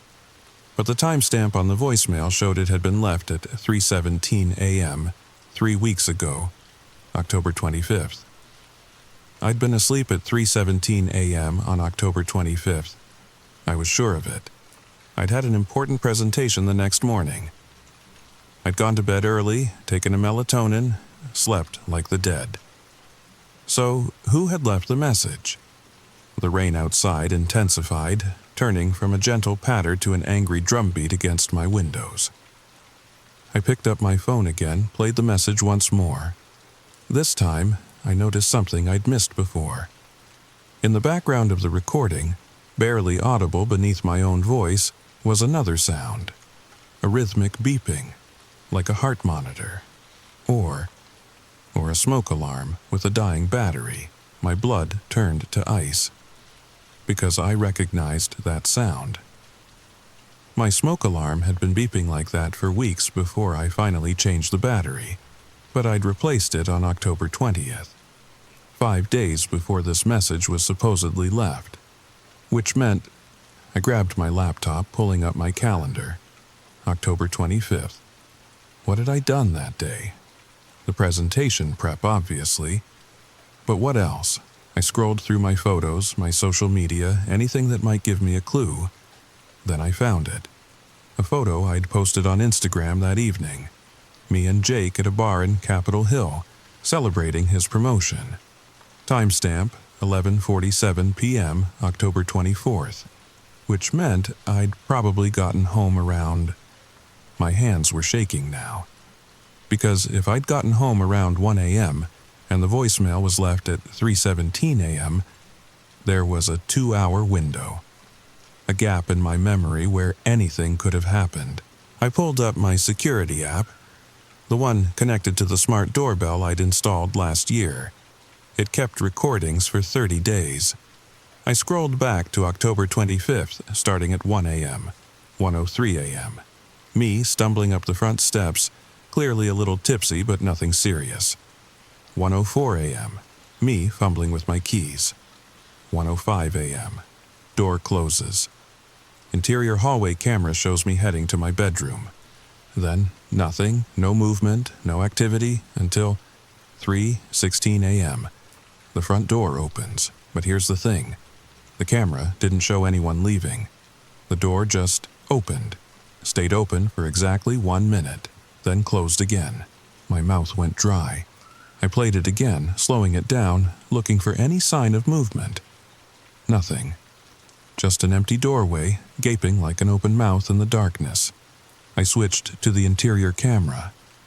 At 3:16 a.m., it showed my hallway, dimly lit by the nightlight I always leave on. Empty. Then, at 3:17 a.m., exactly when the voicemail was left, the camera glitched. Static for 3 seconds. When the image cleared, everything looked the same, except for the wet footprints leading from my bedroom to the front door. I didn't sleep that night. How could I? Every time I closed my eyes, I saw those footprints. Wet, fresh, leading from my bedroom at 3:17 a.m. when I was supposedly asleep. The next morning, I called in sick to work. My manager, Teresa, sounded concerned. Said I'd been acting strange lately, forgetting meetings, seeming distracted. I brushed off her worry and spent the day going through everything from October 25th. Bank statements, credit card records, even my Fitbit data. That's when I found the first anomaly. According to my Fitbit, at 3:15 a.m. on October 25th, my heart rate had spiked. Not just a little. We're talking from a resting 60 beats per minute to 140. Fight or flight levels. It stayed elevated for exactly 4 minutes, then dropped back to normal. But I had no memory of waking up. No memory of being scared. No memory of anything. I was still staring at the data when my phone rang. Unknown number, area code 206. My finger hovered over the decline button. The voice in the voicemail, my voice, it had warned me not to call this number. But it was calling me now. What harm could answering do? Hello? Silence. Not dead air. I could hear breathing. Slow, measured, familiar. Who is this? You know who this is. The voice was mine, again, but different somehow, older maybe, tired. You listened to the voicemail. My legs gave out. I sank onto my couch, phone pressed to my ear with a sweaty palm. This isn't possible. Possible is a funny word, Connor. You'd be surprised what becomes possible when you're desperate enough. I don't understand. October 25th wasn't the first time. Check your call history. Really check it. Every unknown number in the past 6 months. Write them down. Look for the pattern. What pattern? What are you talking about? A sound in the background. That same beeping from the voicemail, but louder now, more urgent. They found me again. Listen, you need to understand. We're not the only ones. There are others like us. Others who've been... The line went dead. I immediately tried calling back. The number was disconnected. For the next 3 hours, I did exactly what the voice had said. I went through 6 months of call history, writing down every unknown number. There were dozens. Most were probably spam, but 17 of them. 17 had something in common. They all had the same area code as places I'd visited. A 312 number from when I'd gone to Chicago for a conference in August. A 415 from my trip to San Francisco in July. A 702 from that weekend in Vegas for Jake's bachelor party. But here's the thing. I checked my call logs regularly. I was meticulous about it, always blocking spam numbers. I would have remembered these, which meant they'd appeared recently, retroactively. That's not possible, the rational part of my brain insisted. Call logs don't just change. But the footprints weren't possible either. Neither was my voice calling me from a disconnected number. I pulled up my photos from those trips, scrolling through with growing unease. Chicago looked normal at first. Conference shots, deep dish pizza, tourist pics at Millennium Park. Then I noticed it. In a group photo from the hotel bar, there was a figure in the background. Blurry, out of focus, but the build, the posture, the way they held their drink. It looked like me. San Francisco, same thing. A selfie on the Golden Gate Bridge, and there in the distance, someone who could have been my twin. Vegas was the worst. Because in a photo Jake had taken of me at the blackjack table, there was a reflection in the dealer's sunglasses. 2 of me. 1 sitting at the table. 1 standing directly behind my chair. My hands were shaking so badly I almost dropped the phone. I forced myself to keep searching, to look for more evidence of whatever this was. That's when I found the videos. 3 of them, buried in my phone's deleted folder. I didn't remember deleting them. I didn't remember taking them. The first was dated September 3rd, 2:14 a.m. 30 seconds of darkness, then my face appeared, lit by the phone's screen. But my eyes, there was something wrong with my eyes. They were mine, but emptier. Like someone had reached inside and scooped out everything that made me, me. Day 47, my voice said from the video. The migrations are getting worse. I can feel them pulling, trying to drag me through. Last night I woke up in 3 places at once. The convergence point is static. When it cleared, the video was over. The second video was from September 29th. This time, I looked haggard, exhausted. There were scratches on my neck. If you're watching this, it means the memory wipes are working. That's good, that's what we wanted.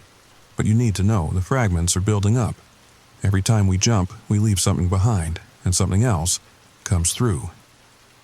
The third video made me run to the bathroom and dry heave into the toilet, because it wasn't just me in the frame. There were others, all with my face, all talking at once, their voices creating a horrible harmony that made my teeth ache. I couldn't understand the words, but the message was clear. We were running out of time. I didn't leave my apartment for 3 days. I told myself I was being logical. Investigating, researching, trying to understand what was happening. But the truth was simpler. I was terrified. Every mirror in my place was now covered with towels. I couldn't stand to look at my reflection, couldn't shake the feeling that something else might be looking back. The unknown calls kept coming, sometimes 3 or 4 a day. I didn't answer them anymore, but they left voicemails. Always my voice, always fragmented warnings. Don't trust the man in the blue Toyota. Check the basement at work, 3rd filing cabinet. They're using the coffee shop as a monitoring station. November 15th is when it all converges. November 15th. That was 2 days away. The same date I'd been warned not to call. On the morning of November 13th, I finally cracked. I needed answers, and sitting in my apartment wasn't providing them. So I did what the voicemail suggested. I went to check the basement at work. Our office building was one of those converted warehouses in Soto, all exposed brick and industrial chic. The basement was mostly storage. Old equipment, archived files, the occasional rat. I told Teresa I needed to look for some old project documentation and headed down. The third filing cabinet was exactly where the voice had said it would be. Locked, but the key was taped underneath. Inside, I found a manila folder with my name on it. But the handwriting, it was mine, but different, shakier, desperate. The folder contained photocopies of driver's licenses, all with my face, all with different names, different birth dates, different addresses, medical records from hospitals I'd never been to describing treatments for temporal displacement syndrome. A USB drive labeled "Watch Alone." A handwritten note that made my blood freeze. "Connor, if you're reading this, it means the cycle is starting again. I'm sorry, we tried to break it, but the pull is too strong. By now, you've gotten the calls, seen the evidence, maybe even caught glimpses of the others. Here's what you need to know. 1. We are not the original. 2. Every jump creates a copy. 3. The copies are trying to merge. 4. November 15th is the convergence point. 5. Whatever you do, don't let them all become one. The USB has everything. Watch it alone, trust no one else. Connor, E-47. I stuffed the folder into my bag and practically ran back to my apartment. My hands shook as I plugged in the USB. One file, a video. It started with me, or a version of me, sitting in what looked like a motel room. Cheap wood paneling, ugly floral bedspread. The timestamp showed November 15th. But which year? The quality was too degraded to tell. "This is attempt number 113, I said from the screen. "We've tried everything. Isolation, coordination, even elimination. Nothing stops the convergence. Every November 15th, all the versions try to become one, and when they do..." The camera shook. In the background, that familiar beeping started again, but this time I recognized it. It wasn't a smoke alarm or a heart monitor, it was a Geiger counter. "The radiation levels spike during convergence," Video Me continued. "We think it's because we're pulling matter through dimensions. Too many versions trying to occupy the same space. The human body isn't meant to exist in multiple states simultaneously." A knock at the door in the video. Video Me looked terrified. They found me. Listen, if you're watching this, you have maybe 48 hours before the convergence. You need to find the primary thread, the original Connor. He's the only one who can... The door burst open. 3 figures rushed in, all with my face, all moving in perfect synchronization. The camera fell, showing only ceiling as sounds of struggle filled the audio. Then static. When the image cleared, a different version of me was looking into the camera. This one smiled, but it was wrong. Too wide, too many teeth. "Hello, Connor. We've been waiting for you to find this. The convergence is necessary, natural. Stop fighting what you are. What we are." November 15th, 3:17 a.m. The same time it always happens. The same time we all come home. The video ended. I sat in my dark apartment trying to process what I'd seen. Multiple versions of me. Dimensional displacement. Convergence. It sounded like bad science fiction, but the evidence was overwhelming. The photos, the videos, the calls. My phone buzzed. A text from an unknown number. "Look outside your window, 3rd floor, blue Toyota." I crept to my window, peering through the blinds. There it was, a blue Toyota Camry parked across the street, and in the driver's seat, it was me, another me, watching my apartment. As I stared, frozen in horror, the other Connor slowly raised his phone to his ear. Mine rang a second later. This time I answered. "Hello, Connor," he said, and hearing my exact voice while watching my lips move 3 floors down was nauseating. "We need to talk, face to face. There's a coffee shop on Pine Street, Victorola. Meet me there in 1 hour." The voicemail said not to trust the man in the blue Toyota. He laughed, my laugh, but colder. "That's because I'm not trying to stop the convergence. I'm trying to make sure it happens correctly. 1 hour, Connor, come alone, or we'll come to you." The line went dead. In the car below, the other me started the engine and drove away. I had 2 choices: hide in my apartment and wait for November 15th, hoping somehow to avoid whatever this convergence was, or meet another version of myself and try to get answers. I chose answers. Victorola Coffee was exactly the kind of place you'd expect in Capitol Hill. Exposed brick, mismatched furniture, baristas with more piercings than a pincushion. I'd been there 100 times, but walking in that night felt like entering a stranger's house. He was sitting in the back corner, the other Connor. Same face, same clothes I might have chosen, same way of holding his coffee cup. But his eyes were different. Older. Haunted. Like he'd seen too much and given up trying to forget. I sat down across from him. For a moment, neither of us spoke. "How many of us are there?" I finally asked. "Currently active? 43 in Seattle alone. Maybe 300 worldwide, but after tomorrow night..." He shrugged. "Just 1, if we're lucky. And if we're not lucky, none." A couple at the next table laughed at something on their phone. Normal people living normal lives, unaware that 2 identical men were discussing the potential end of what? My existence? All our existences? "I don't understand how this happened," I said. "I was living a normal life. Then 3 weeks ago, you finally noticed," he interrupted. "But it's been happening for years. Every time you've had déjà vu, every time you've forgotten why you walked into a room, every time you've woken up exhausted despite sleeping 8 hours, that was a jump, a split, another version being created." "But why?" He pulled out a tablet, swiped to a document. "Remember that startup you interviewed with last year? Quantum Solutions?" I nodded. They'd been working on some kind of revolutionary computing system. The interview had gone well, but they'd ghosted me after the technical assessment. "You didn't fail the interview," he continued. "You aced it. All of us did. Because they weren't looking for programmers. They were looking for test subjects. People with specific genetic markers that made them suitable for their experiments." "What kind of experiments?" "Quantum consciousness transfer. They thought they could solve the world's data storage problems by using human minds as quantum computers. Infinite parallel processing using alternate versions of the same consciousness." He laughed bitterly. "It worked. Too well.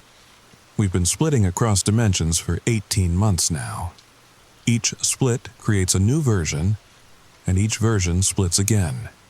Exponential growth." "So we're what? Copies? Which one is the original?" "That's the trillion-dollar question. We've been trying to figure that out since we became aware of each other. Some of us think the original is the one with the earliest memories. Others think it's the one with the strongest quantum signature. A few believe we're all equally real, all equally valid. And you? What do you believe?" He met my eyes. "I believe the original is whichever one of us survives tomorrow night." The coffee shop suddenly felt too small, too crowded. I could feel the walls pressing in. "The convergence," I said. "What exactly happens? Every November 15th at 3:17 a.m., all versions of us are pulled back to the original split point. We try to merge back into one consciousness, one body. The problem is, human physiology can't handle that much matter trying to occupy the same space. The Geiger counter readings? That's our atoms literally tearing each other apart. So we die? Most of us. But sometimes one version is strong enough to maintain cohesion, to absorb the others. That's what I'm hoping for. That's why I've been preparing. Something in his tone made my skin crawl. Preparing how? He smiled, my smile, but wrong. By eliminating variables. The fewer versions that make it to convergence, the better chance one of us has to survive. I've already taken care of 12 others in the city. You're number 13. I shot up from the table, knocking over my coffee. Hot liquid spread across the wood like blood. You're killing us? We're killing ourselves, he corrected calmly. And it's not really death. It's more like returning to the source. Their memories, their experiences, they all flow into the survivor. I remember every one of them now. Their last moments, their fears, their relief when they finally understood. I backed away, but he didn't move to follow. Just sat there, sipping his coffee. Run if you want, he called after me. But we both know where you'll be tomorrow night at 3:17. We all end up in the same place, the basement of the Quantum Solutions building, where it all started. I fled, out of the coffee shop, down the rain-slicked streets, my mind racing. Other versions of me were out there, hunting each other, preparing for some cosmic battle royale where only one could survive. Unless I stopped so suddenly that a jogger almost ran into me. What if the solution wasn't to fight the convergence? What if it was to prevent it entirely? I pulled out my phone, scrolled through the numbers I'd collected, started making calls. "Hello, Connor," I said when the first one answered. "We need to talk. All of us." By 2 a.m. on November 15th, I'd gathered 17 versions of myself in an abandoned warehouse in Georgetown. Some came willingly. Others needed convincing. A few had to be dragged, kicking and screaming, convinced they were walking into a trap. Maybe they were right.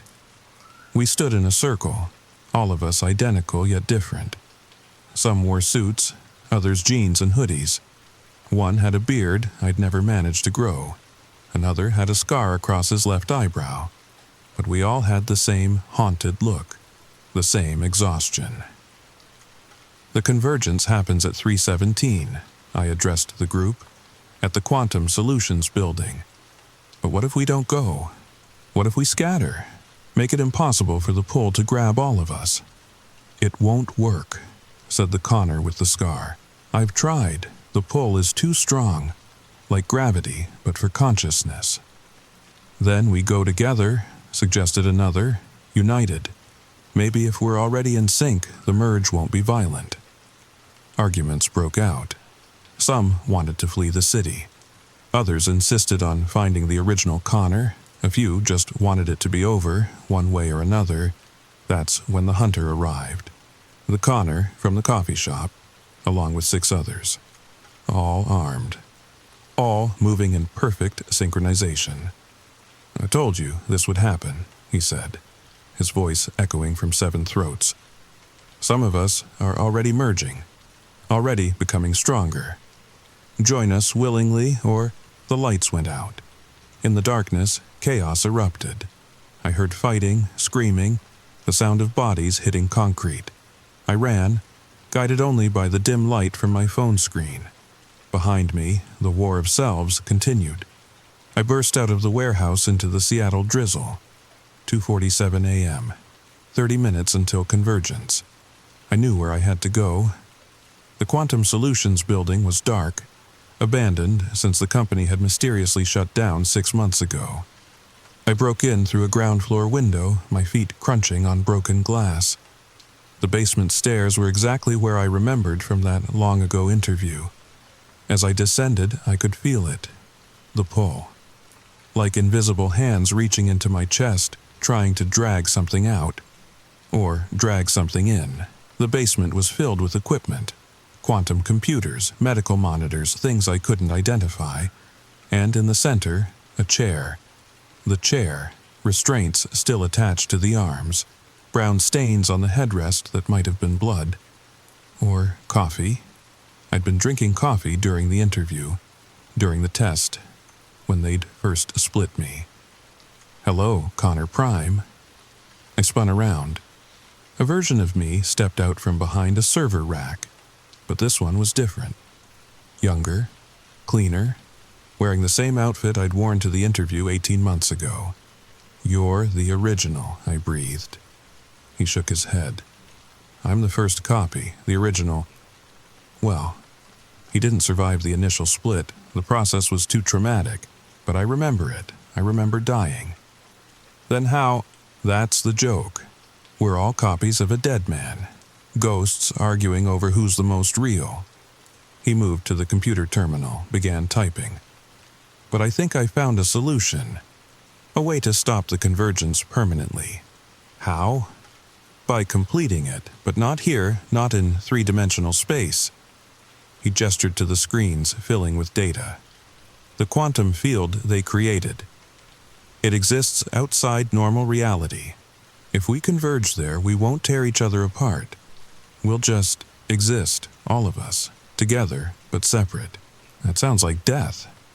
"Maybe. Or maybe it's evolution."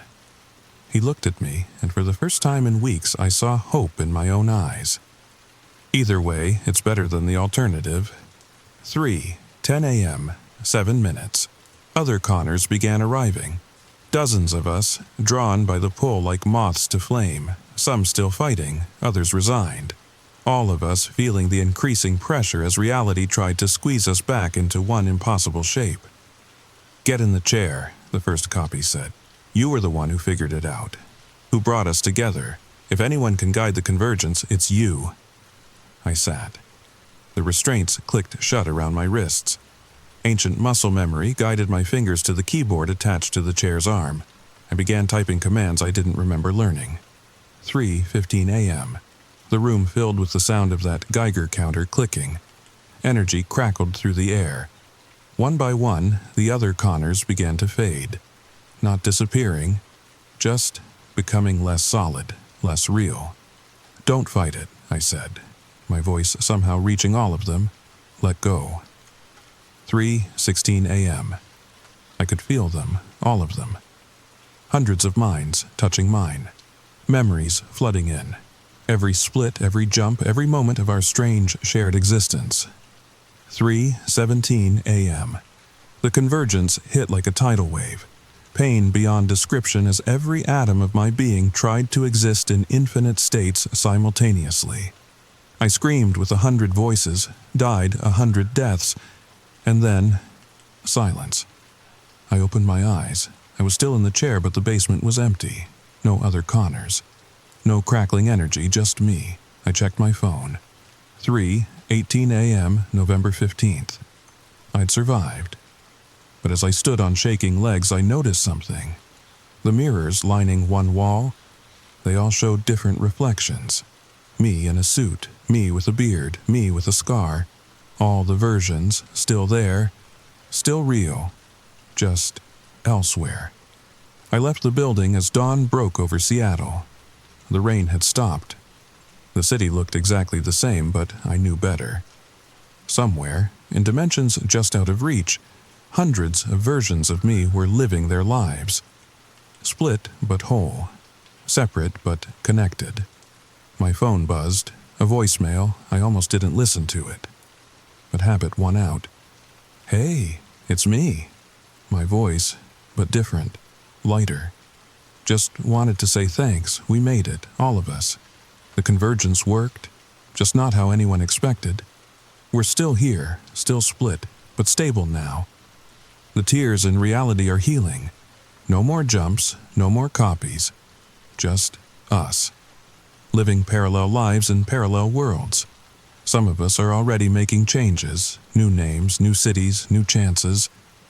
I think I'm going to travel, see the world, all the worlds. Anyway, take care of yourself, Connor, because now you know you're never really alone. The message ended. I stood there in the morning light processing what I'd become, what we'd all become. A man split across dimensions. A consciousness fractured but not broken. I thought about calling in sick again, going home, hiding under the covers and pretending none of this had happened. Instead, I went to work, sat at my desk, answered emails, lived my life, because what else was there to do? But sometimes, late at night, I'll catch a glimpse of movement in my peripheral vision. A shadow that moves just a second too late, a reflection that doesn't quite match. And I know they're still there. All the other Connors, living their lives just beyond the veil. And sometimes I swear I can hear them. Whispers in the static of a disconnected call. Voices in the white noise of the rain. We're all still here. We're all still listening. And every time my phone rings from an unknown number, I wonder which one of me is calling. So, next time your phone rings and you don't recognize the number, ask yourself, what if it's you on the other end? What would you say to yourself? What warning would you give? Drop a comment below if you've ever had a call or voicemail that made your skin crawl. And hey, maybe check your old voicemails tonight. You never know what messages you might have missed, what voices might be waiting. Just remember, some calls are better left unanswered. Sweet dreams. Story number 4. I need you to understand something before I tell you what happened in Cedar Falls, Iowa. If you're listening to this alone, maybe turn on another light. Maybe check that your doors are locked. Because once you know what I know, once you hear what I heard, you'll never feel quite safe in your own home again. And if you think I'm being dramatic, well, stick around. By the end of this, you'll be checking your basement too. You'll be listening for sounds that shouldn't be there, sounds that come from places they shouldn't come from, but I'm getting ahead of myself. Let me ask you this. What would you do if you heard something crying beneath your floorboards? Would you investigate? Would you call someone? Or would you do what I did and wish you'd never heard it at all? Hit that subscribe button if you want to hear more stories like this, because trust me, after tonight, you're going to have questions. Lots of questions. And now, our story begins. The first time I heard it, I was eating leftover Chinese food, watching Netflix in my living room. It was a Tuesday night in October, one of those perfect Midwest evenings where the leaves crunch under your feet and the air smells like wood smoke and apple cider. I'd just moved into the house on Maple Street 3 weeks earlier, a 1920s craftsman bungalow that I'd gotten for a steal at auction. As is condition, the realtor had said with that practiced smile they all wear. Previous owner passed away. No family to claim it. Bank just wants it off their books. I should have asked more questions. Should have wondered why a house in Cedar Falls' nicest neighborhood sold for $60,000 under market value. But I was 28, newly divorced, and desperate for a fresh start. The inspector said the bones were good. Foundation solid, roof only 5 years old. What more did I need? I was scraping the last of my General Tso's chicken when I heard it. Thump, just once. Soft. Like someone dropping a shoe in the apartment below you. Except I didn't have an apartment below me. I had a basement I hadn't even been in yet. I muted the TV. Waited. Nothing. Just the October wind rattling the old windows. The furnace hadn't kicked on yet for the season, so the house had that peculiar silence that old houses get, like they're holding their breath. I turned the volume back up. Probably just the house settling.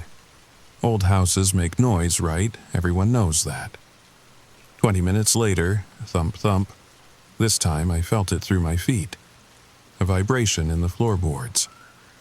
I paused Netflix again, got up from the couch. The hardwood creaked under my socks as I walked to the kitchen. The basement door was there, painted the same cream color as the walls. Easy to miss if you weren't looking for it. I'd been avoiding the basement, to be honest. The day I moved in, I'd opened that door, seen the wooden stairs disappearing into darkness. Smelled that mixture of old concrete and dampness that all old basements have, and decided it could wait. I had boxes to unpack, rooms to paint, a life to rebuild. But now, I put my hand on the doorknob, It was cold, colder than it should have been. Thump, thump, thump, faster this time. Almost urgent? Hello? My voice cracked a little. I cleared my throat, tried again. Is someone down there? Silence. I flicked the light switch. Nothing, of course. Add basement light bulb to the growing list of things to fix. I grabbed my phone, turned on the flashlight, opened the door. The smell hit me first. Not bad exactly, but wrong. Like wet earth mixed with something else. Something sweet, almost floral. The wooden stairs looked older than I remembered, the kind where each step announces your presence with a groan. I stood there for maybe 30 seconds. Flashlight beam dancing down into the darkness. Everything in me said to close the door. Order a pizza, pretend I hadn't heard anything. But what if it was a raccoon? Or worse, what if a pipe had burst? Water damage would cost more than I had. I took the first step down. The wood protested under my weight.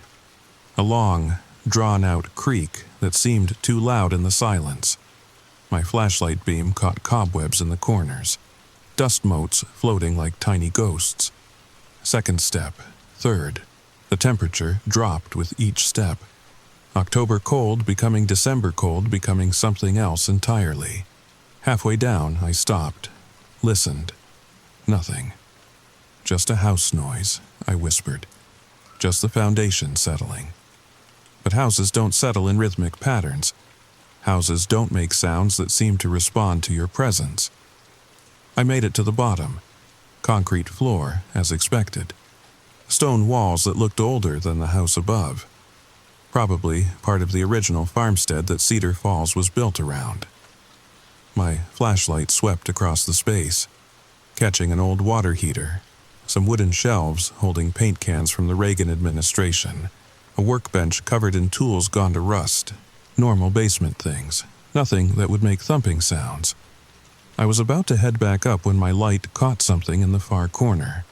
The floor there was different, not concrete but wooden planks, like someone had covered over part of the original floor, and in the center of those planks, a handle, iron by the look of it, rusted but solid, set into what was unmistakably a trapdoor.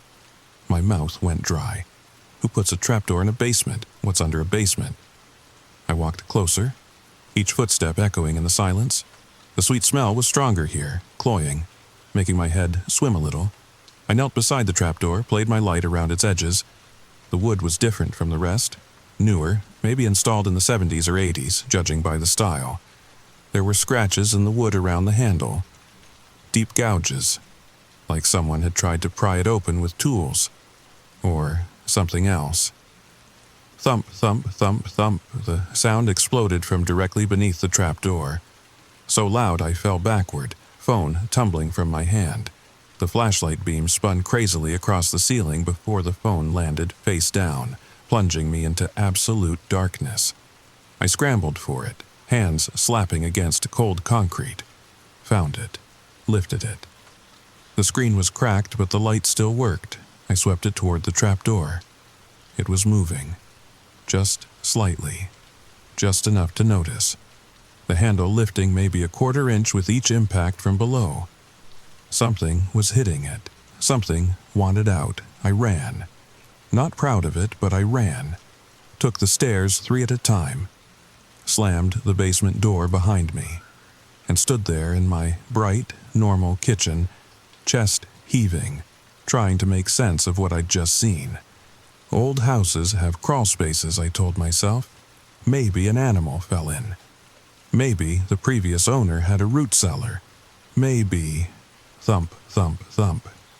Even through the floor, through the basement door, I could hear it. Rhythmic. Insistent. And now that I was listening, now that I knew what to listen for, it sounded like knocking. I didn't sleep that night. I sat on my couch with every light in the house on, laptop open, searching for anything about the house's history. The thumping had stopped around midnight, but the silence was almost worse. Every creak of the old house made me jump. Every car passing outside had me checking the windows. What had the previous owner kept down there? What had they felt the need to lock away beneath a basement floor? The property records showed a string of owners going back to 1923. The Hendersons had it the longest, from 1951 to 1987. Then the Chens until 1999. The Kowalskis until 2010. Then Margaret Ashford, the woman who died 6 months ago. Natural causes, the realtor had said, found by a neighbor after her mail piled up. I dug deeper. Newspaper archives, local history sites. Cedar Falls wasn't a big town. Anything unusual would have made the news. And then I found it. A headline from September 1987. Local family disappears, leaves everything behind. The article was brief. The Henderson family, parents and 3 kids, had vanished overnight. Cars in the driveway, breakfast dishes on the table, television still on, but no sign of the family. Police found no evidence of foul play, no notes, no missing clothes or suitcases. They'd simply gone. The house had sat empty for 2 years before the Chens bought it. I kept searching. Found another article from 2010. Mrs. Kowalski quoted about why they were selling. It's a beautiful house, but we need something quieter. The sounds at night are affecting our sleep. My coffee mug shook in my hand.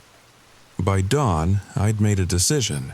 Whatever was in that basement, I needed to know, in daylight, with proper tools, and maybe with someone else there.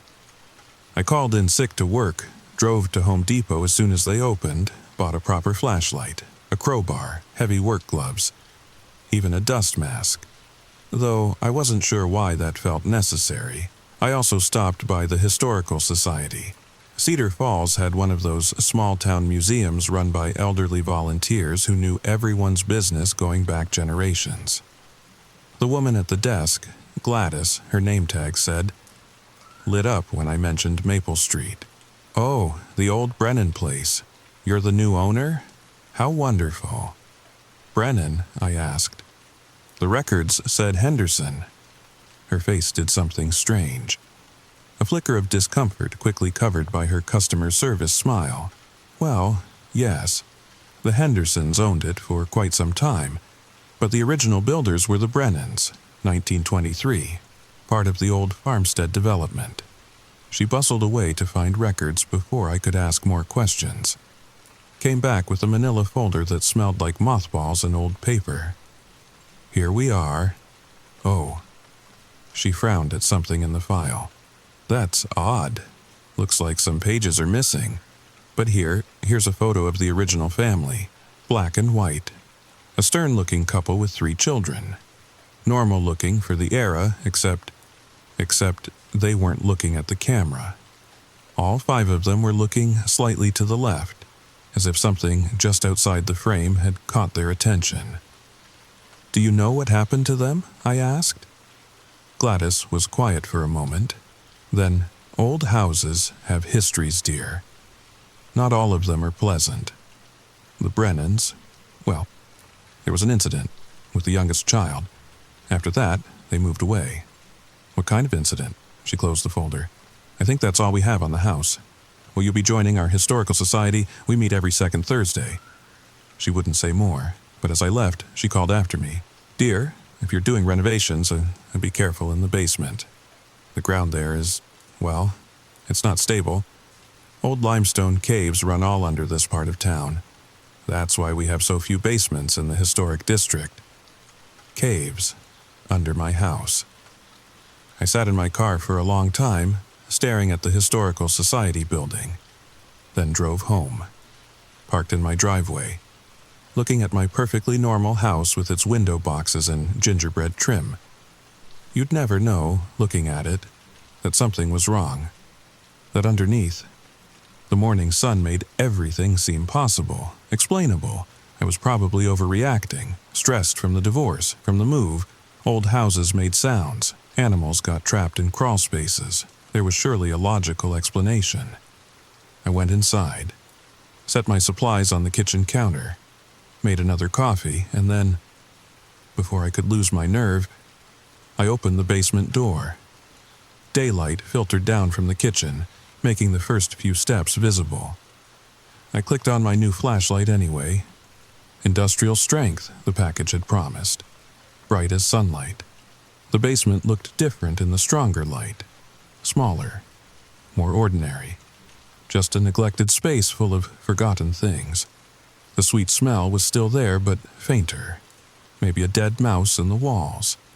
Maybe old preserves gone bad on one of the shelves. I walked to the corner. The trapdoor was exactly as I'd left it, except the scratches around the handle looked different, deeper, and there were more of them. Fresh gouges in the wood that hadn't been there last night, as if something had been clawing at it from, no, I was imagining things. Wood doesn't get new scratches overnight. I set down my supplies, put on the work gloves, gripped the crowbar. The handle was set into the wood, but there was enough of a lip to get leverage. I wedged the crowbar in. Thump, just once. Soft, almost polite. I froze. Thump, thump. Hello? My voice echoed off the stone walls. If someone's down there, I'm opening this door. I have a weapon. Silence. I waited. Counted to 60. Still nothing. Probably just pressure changes, I muttered. Temperature differences, totally normal. I put my weight on the crowbar. The wood groaned. 40 years of paint and dirt cracked along the seams. The trapdoor lifted an inch, 2 inches. The smell that rushed out made me gag. Sweet, yes, but underneath, something else. Something organic, something wrong. I should have stopped. Every instinct screamed at me to stop. But I'd come this far. I needed to know. One more pull. The trapdoor swung open on hinges that shrieked like they hadn't moved in decades. My flashlight beam stabbed down into perfect darkness. There was a ladder. Metal rungs set into a stone shaft. Going down, how far? The light couldn't find the bottom. And from somewhere far below, so faint I might have imagined it. A sound like breathing. I stood at the edge of that hole for 5 minutes, maybe 10, flashlight beam searching for the bottom. Finding nothing but more darkness. The ladder looked sturdy enough, steel rungs set into stone that predated the house above. This wasn't some DIY addition. Someone had built this properly, professionally. The question was why. Gladys mentioned caves, I said aloud. Hearing my own voice helped somehow, made me feel less alone. Limestone caves. Maybe this is just access to a natural formation. Maybe the original owners used it for storage. Root cellar. Wine cellar, something normal. But normal cellars don't get sealed with trapdoors. Normal cellars don't make sounds in the night. I stuck my head into the opening. The air was different down there. Cooler, but also thicker, like breathing underwater. My flashlight beam caught something on the wall about 10 feet down. Markings. Scratches in the stone. I needed to see them clearly. This is stupid, I told myself as I swung my legs over the edge. This is how people die in horror movies. But I'd already started down. The rungs were cold through my gloves. Solid, though. No rust, which seemed odd for their age. 3 rungs down. 4. The kitchen light from above grew dimmer. The darkness below seemed to press against my flashlight beam, compress it. At the markings, I stopped, held the light close to the stone. They were words, carved deep. Different hands, different times by the look of it. They sing to me, can't make it stop, please God forgive me. And newest, the carving still rough-edged, don't let them out. My hand slipped on the rung. I caught myself, heart hammering. The flashlight beam swung wildly, and for just a second I thought I saw... No, just shadows, just the darkness playing tricks. I climbed back up so fast I barked my shin on the trapdoor's edge. Scrambled away from the hole, sat on the basement floor breathing hard. Okay, I said. Okay, someone was keeping something down there, or thought they were. Previous owner was clearly disturbed. That explains the markings. Mental illness, paranoia, that's all. But it didn't explain the sounds. It didn't explain why multiple families had left this house. It didn't explain the scratches on the trapdoor that looked fresh. I thought about calling someone, the police, and say what, that my basement had a spooky hole? A contractor? Maybe. Someone who could seal it properly. Pour concrete over the whole thing and pretend it never existed. Thump, thump, thump from below. Faint, but insistent. And then, and I swear I'm not making this up, another sound, barely audible, a whisper of noise that might have been wind through caves or water dripping or humming. Someone was humming down there, a tune I almost recognized, something old, something that made my teeth ache. I grabbed my phone, started recording. Evidence? I needed evidence that I wasn't going crazy. October 15th, I said to the camera. I'm in the basement of 447 Maple Street. There's a shaft or tunnel going down from a trapdoor. I'm recording sounds that... The humming grew louder. Not louder exactly, clearer.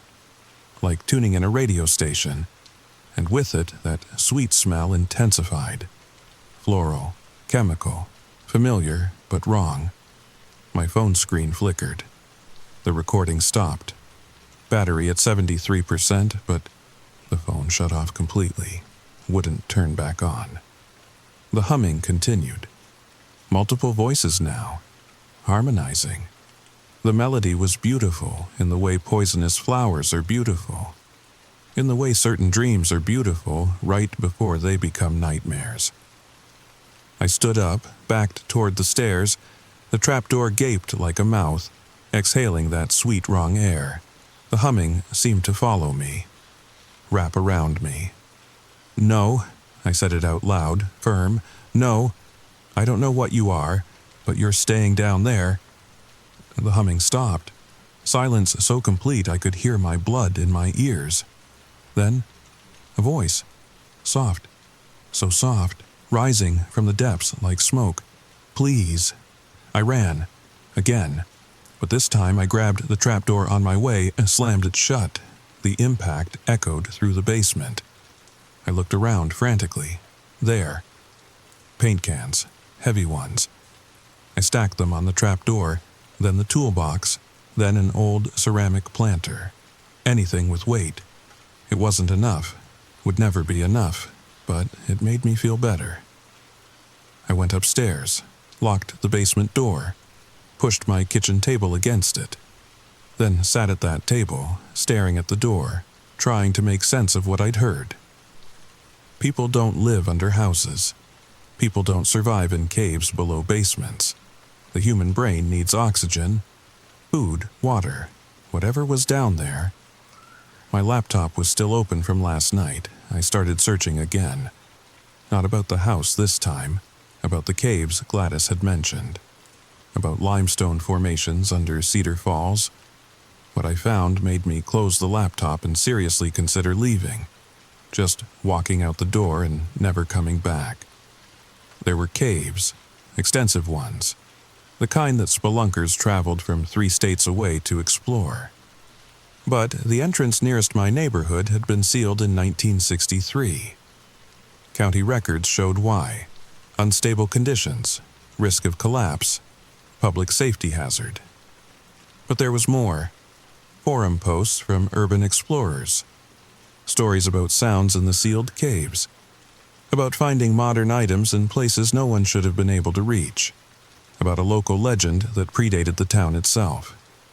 The indigenous peoples who'd lived here first had avoided this area, called it the singing ground, in rough translation. Said things lived in the caves that weren't meant for sunlight. Things that could mimic human voices. Things that fed on. I stopped reading. Closed the laptop. Urban legends, that's all. Every town had them. Every old place had stories. But stories didn't scratch at trapdoors. Stories didn't hum lullabies from impossible depths. I made it until sunset before I heard it again. Not thumping this time. Not humming. Crying. soft, muffled sobs coming from beneath my floor. The sound of someone in genuine distress, someone who needed help. I put my hands over my ears. It didn't help. The crying continued, heartbroken, desperate, human. What if someone was really trapped? What if the previous owner, Margaret Ashford, had locked someone down there? What if they'd been calling for help all this time and no one had come? The crying grew louder, more desperate, and between the sobs, words, "It's so dark. Please. I'm so hungry. Please." I stood up, walked to the basement door, put my hand on the table I'd used to block it. "No," I whispered. "You're not real. You're not human." The crying stopped, just like the humming had stopped, cut off mid-sob. Then, laughter. Soft, delighted laughter. Like a child who'd been caught in a game. But no child's laughter should sound like that. No child's laughter should have so many voices. The kitchen table scraped across the floor, just an inch. Then another, being pushed from the other side. I grabbed it, held it in place. The pushing grew stronger. "Let us up." Not a request, not quite a demand, almost conversational. "We've been down here so long. Don't you think it's time we came up?" "No." I put my full weight against the table. "Whatever you are, no. We knew Margaret. She fed us, for years. Kept us quiet, kept us calm. But she's gone now, and we're so very hungry." The table lurched. I heard wood splintering. The basement door was breaking. I did what any rational person would do. I left, grabbed my keys, my wallet, and got out. Spent the night at a motel on the edge of town, trying to convince myself I'd imagined it all. Stress, exhaustion, maybe a gas leak in the house causing hallucinations. But I knew better. The next morning I called a contractor. Big company from Des Moines, not local. Told them I needed a basement sealed. Foundation work, urgent. They could come that afternoon. I met them at the house. 3 guys with equipment and experience and the blessed normalcy of people who dealt with concrete problems that had concrete solutions. "Want the whole basement filled?" the foreman asked, clipboard in hand. "No, just..." I led them down. The kitchen table was back in its normal place. The basement door was intact, no sign of the struggle from last night. "There's a trapdoor, old access shaft. I need it sealed, permanently." They looked where I pointed. Looked at each other, looked back at me. "What? Trapdoor?" I stared at the corner. A smooth concrete floor. No wooden planks, no iron handle, no trapdoor. It was... I walked over, knelt, ran my hands over the floor. Solid. Seamless. As if it had never been anything else. The contractors left, probably thinking I was crazy. Maybe I was. I spent an hour in that basement, searching for any sign of what I'd seen. Nothing. Even the sweet smell was gone. I went upstairs, sat in my kitchen, tried to make sense of it. Then I noticed my laptop was open. I hadn't left it open. There was a document on the screen. A single line of text, "Thank you for letting us up." My blood turned to ice water. I looked around the kitchen. Everything seemed normal, but the air felt different, heavier, like someone else was breathing it. "Hello?" My voice cracked. No response. But in the living room, my TV turned on. Static, white noise. Except not quite. There was a pattern in the static. Almost like voices, almost like singing. I walked to the living room. The remote was on the coffee table where I'd left it. The TV continued its static song. Then I heard it. From upstairs. Footsteps. Someone was in my bedroom. I stood at the bottom of the stairs looking up. The footsteps moved from my bedroom to the hallway. Slow. Deliberate. The floorboards creaked in a rhythm I recognized. Thump, thump, thump. "I know you're not real," I called up. "I know you're just... something from the caves. You're not people." The footsteps stopped, then a giggle. High and sweet and wrong. "Oh, but we were people. Once. Long ago. Before we found the singing dark. before we learned what hunger really meant. A shadow moved at the top of the stairs, human-shaped but wrong, too tall, too thin, joints that bent in ways joints shouldn't bend. The Brennans found us first, it continued, voice like honey over broken glass. Little Timothy Brennan, such a curious boy. He heard us singing and came down, down, down. We taught him our songs, taught him our hunger. But his parents, they didn't understand. Sealed us away, moved their family, left us alone in the dark. The shadow descended one step. The wood groaned. But we're patient. We sing and we wait and we call. The Hendersons heard us. 3 children, just like the Brennans. They lasted longer. Fed us little things. Mice, birds, neighborhood cats. But it wasn't enough. Never enough. One night they came down to us, all of them. Such a feast. Another step. I could see it more clearly now. It wore Margaret Ashford's face, but stretched, like someone had pulled the skin over a frame too large. Margaret was smarter, kept us contained, brought us what we needed, but she got old, got forgetful, missed feedings. So we sang louder, called harder, and then you came. What do you want? I backed toward the front door. Want? It tilted Margaret's stolen face. We want what any living thing wants. To grow, to spread, to feed. This town has so many basements, so many dark places. We'll teach them all our songs. I ran for the door, grabbed the handle, it wouldn't turn. The deadbolt was locked, but my keys were in my pocket. Behind me, more footsteps. From the kitchen. From upstairs. From places footsteps shouldn't come from. All around me, that humming started again. Beautiful, terrible, invasive. You let us up, they sang in harmony. You opened the door. You broke the seal that kept us sleeping. And now we're so very hungry. The lights went out. In the darkness, I heard them moving, surrounding me. The sweet smell was overwhelming now. The scent of things that grew in darkness, things that had learned to mimic life while being anything but. I closed my eyes, gripped my keys, and did the only thing I could think of. I sang back, not their song, my own, off-key, desperate.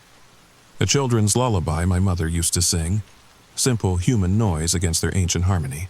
They paused, just for a second, just long enough. I unlocked the door, burst out into sunlight, ran to my car. As I drove away, I looked back once. Every window in the house was full of shadows. Watching.